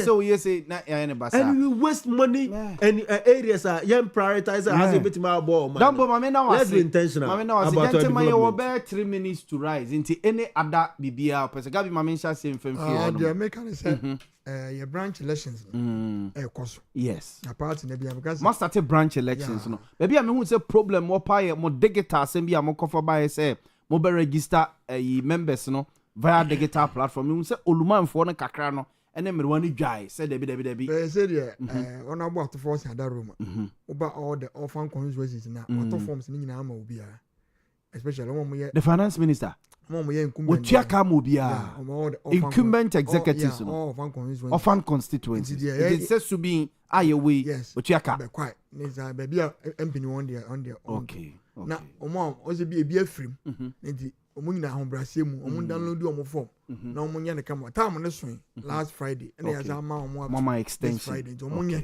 na obi an coordinate na be stress your various constituency community team na omo form election team omo follow ne kama na nkoye MBB for the NB fan to kwasem na e bi an de because be a party ni wan yakono no e se ko ni se ya na ma emabunu no ne nkete se na e mo ni chehu because asante region dem se me MBP ni monyo nti mi over kokofu on contest what no go apia ye na we twifa na enso yenye peace wa operate wa yi enya se ba ko enya 34% ti e beto 2020 ni enya 40% da ye MPP na ye gunu wo asante besre se mpe watim wa kami bia o ye various branch elections enya le kama na onuadom enti asem se wo gya na wo we a na wate ase so be a we on opposition so no one nyame ade as ye de na 9 te na dos okay branch NPP for the NSS 77 the very normal 5 is on with the 2 accounts 9 okay 9 dey we na benya bia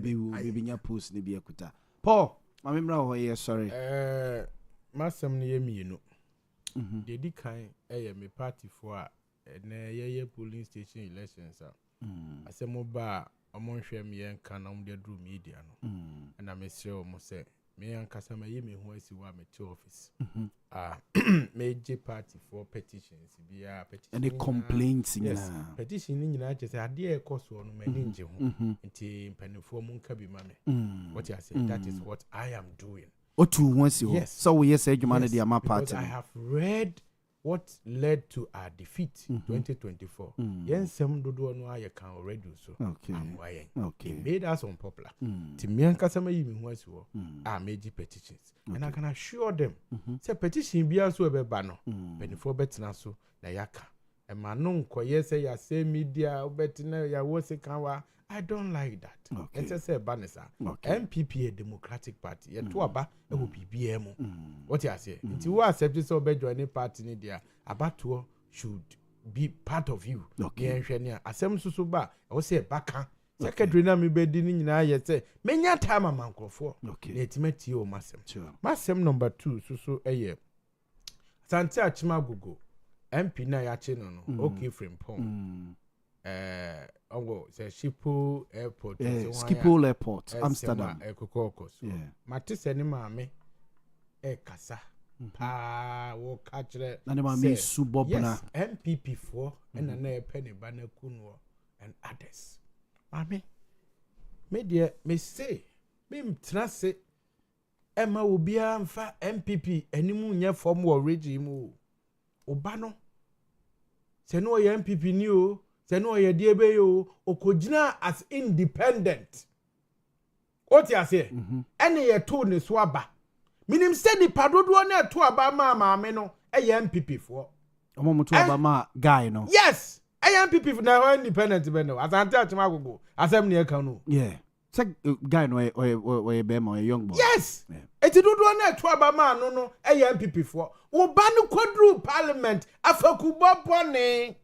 Afakuba ese wo brapa unim sa afakuba bone ese wo brapa unim sa any problems wo baby minim baby actually wo but ese afakuba bone ese wo brapa and was say woni NDC for benante na nya NDC for na timi kofa FBI for so mmechi abutirika Paul ananim omo timi kura ka se 2 bi ka ho Sam Dodge omo ba omo se 2 bi kura kan we do omo kan me omo achi omo ko eti wo ba no chi aya chi no enye MPP fo na ye madam ye kutu srew wo ba no unim adwuma a wo ye lawyer mu a ayi efe ni say Andrew Corinthians chapter 15 verse 33 1 Corinthians 15:33 nyame se oni kro no what you say eni producer na dia to so no meden ase papa don't be misled by bad company no na ma ne ba no ayesa Andrew pacho ma men kan wa na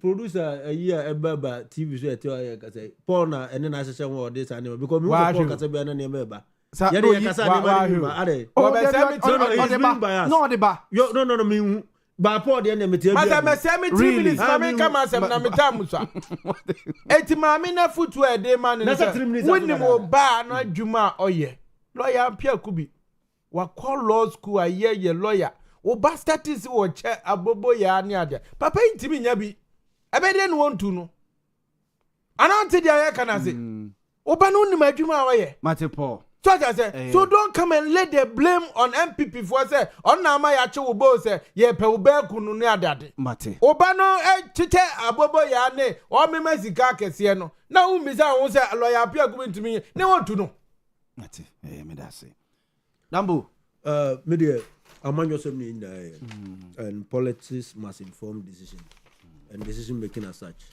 and all the other political divide, let's all come together. We belong to different political parties, but they are mere distinct thing and our uniqueness and a beautiful.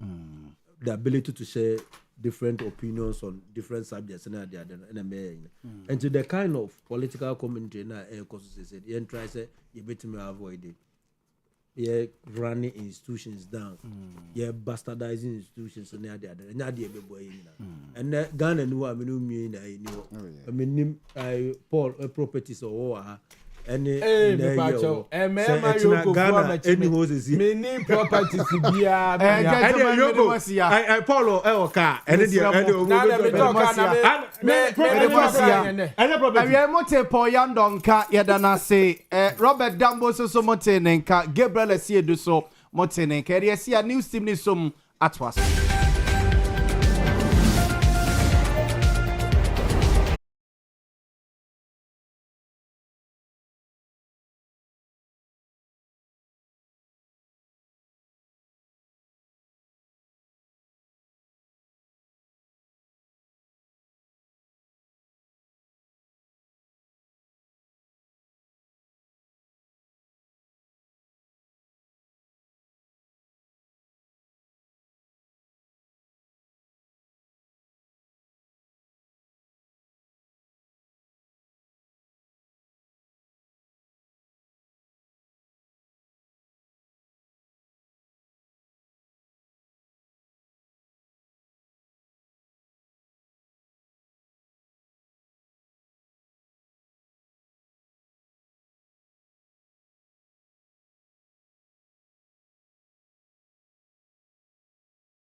Madaruma memu nsembi de editie na edika ena kutoni ma bosom de to so e makoma aduonu wo fi champion bio no ene aduonu nsia ne bosom num yesi nkonwa na don reba ko edi anim ye de abramo www.owiatv.com sanso na Owia TV YouTube and Facebook agenta ha e bobata biribi ye gene wo saka anwefa ho no mo e ma revi se Owia TV official e wo TikTok e won so do ani kiremu a e bode mu won ma nuanom amontem kwawa no mo betimi anya bie na mo de bani ku cherry san remienu santemo enya bi ahwe emprempren sama ye de besom no de edi mu akoten eni animu no ebi eni aban no ya panyini asoya ye wonma paadai pa amoma kasa edi etia auditor general wonu ntwemu omode aba fisika sembi nwa wonu ekiremu a entwa yi kura na Dr. Dominic Ayine wono ana ya ban lawyer panyi ana wo kire se de obeka se operation recover all loot ora no adi enhwambo no entisa na mom NPP amanyuko ehu ana abo MPP amanyuko ehu abo wo Justin Frimpong ko dia yetrofo e de ma wo de atodwa se abronye Kwame Bafo bron emantem jomten de MPP no na pomden sese hu nsem ne kan ye kana Mayor awo Atlanta and what the abaso de call Adiamo my Ghana. Efa and a more yet to a pesi and one more took us a mampuntu costo sense, Yabela la Sulala. Dr. Alhaji Mahamudu Boamah Frankatuni and MPP Amanyuko Nasra Manyuko se biakunye ena ihia. Amanibu abetoja and is Omeya Kwani Abedi Ase and one with the basses best for her. Ana ebe bua sede be ya omeyi eba akwantu nsemwa yemre Keteche ekwana ba betodwa se sika be se obepema duanan 40 million Ghana cedis ye afa wonom nsase wo mudi munjiremu aba Kumfo and Amnesty International one where the said dear ato His Excellency John Dramani Mahama adimisa wanhwe emasa emrano tintunta yentwam Madaruma pi ena eka ho ye betase no sabese paniko na haban ayenya ne monimdifo ano ne akenkan e de amama kenkanfo be no ambete enka nwumre yi eyem Madaruma pi ena eka ho ye betase no sabese paniko na haban ayenya ne monimdifo ano ne akenkan e de amama kenkanfo be no ambete enka nwumre yi eyem me abusia pani ousu dio mimene Nana Kwame Achiman Opambo na se chenchenchen koma yaboafo ebresantini wo maso yasen na omode ababedru anu ye Bolivia Enterprise Jabinura Bank ye na afin kaya aka ebresemu no ye do modwadon de won nsam ebetu dwade amamo no won madaroma na yete baabi afei madam akase enu nchiremu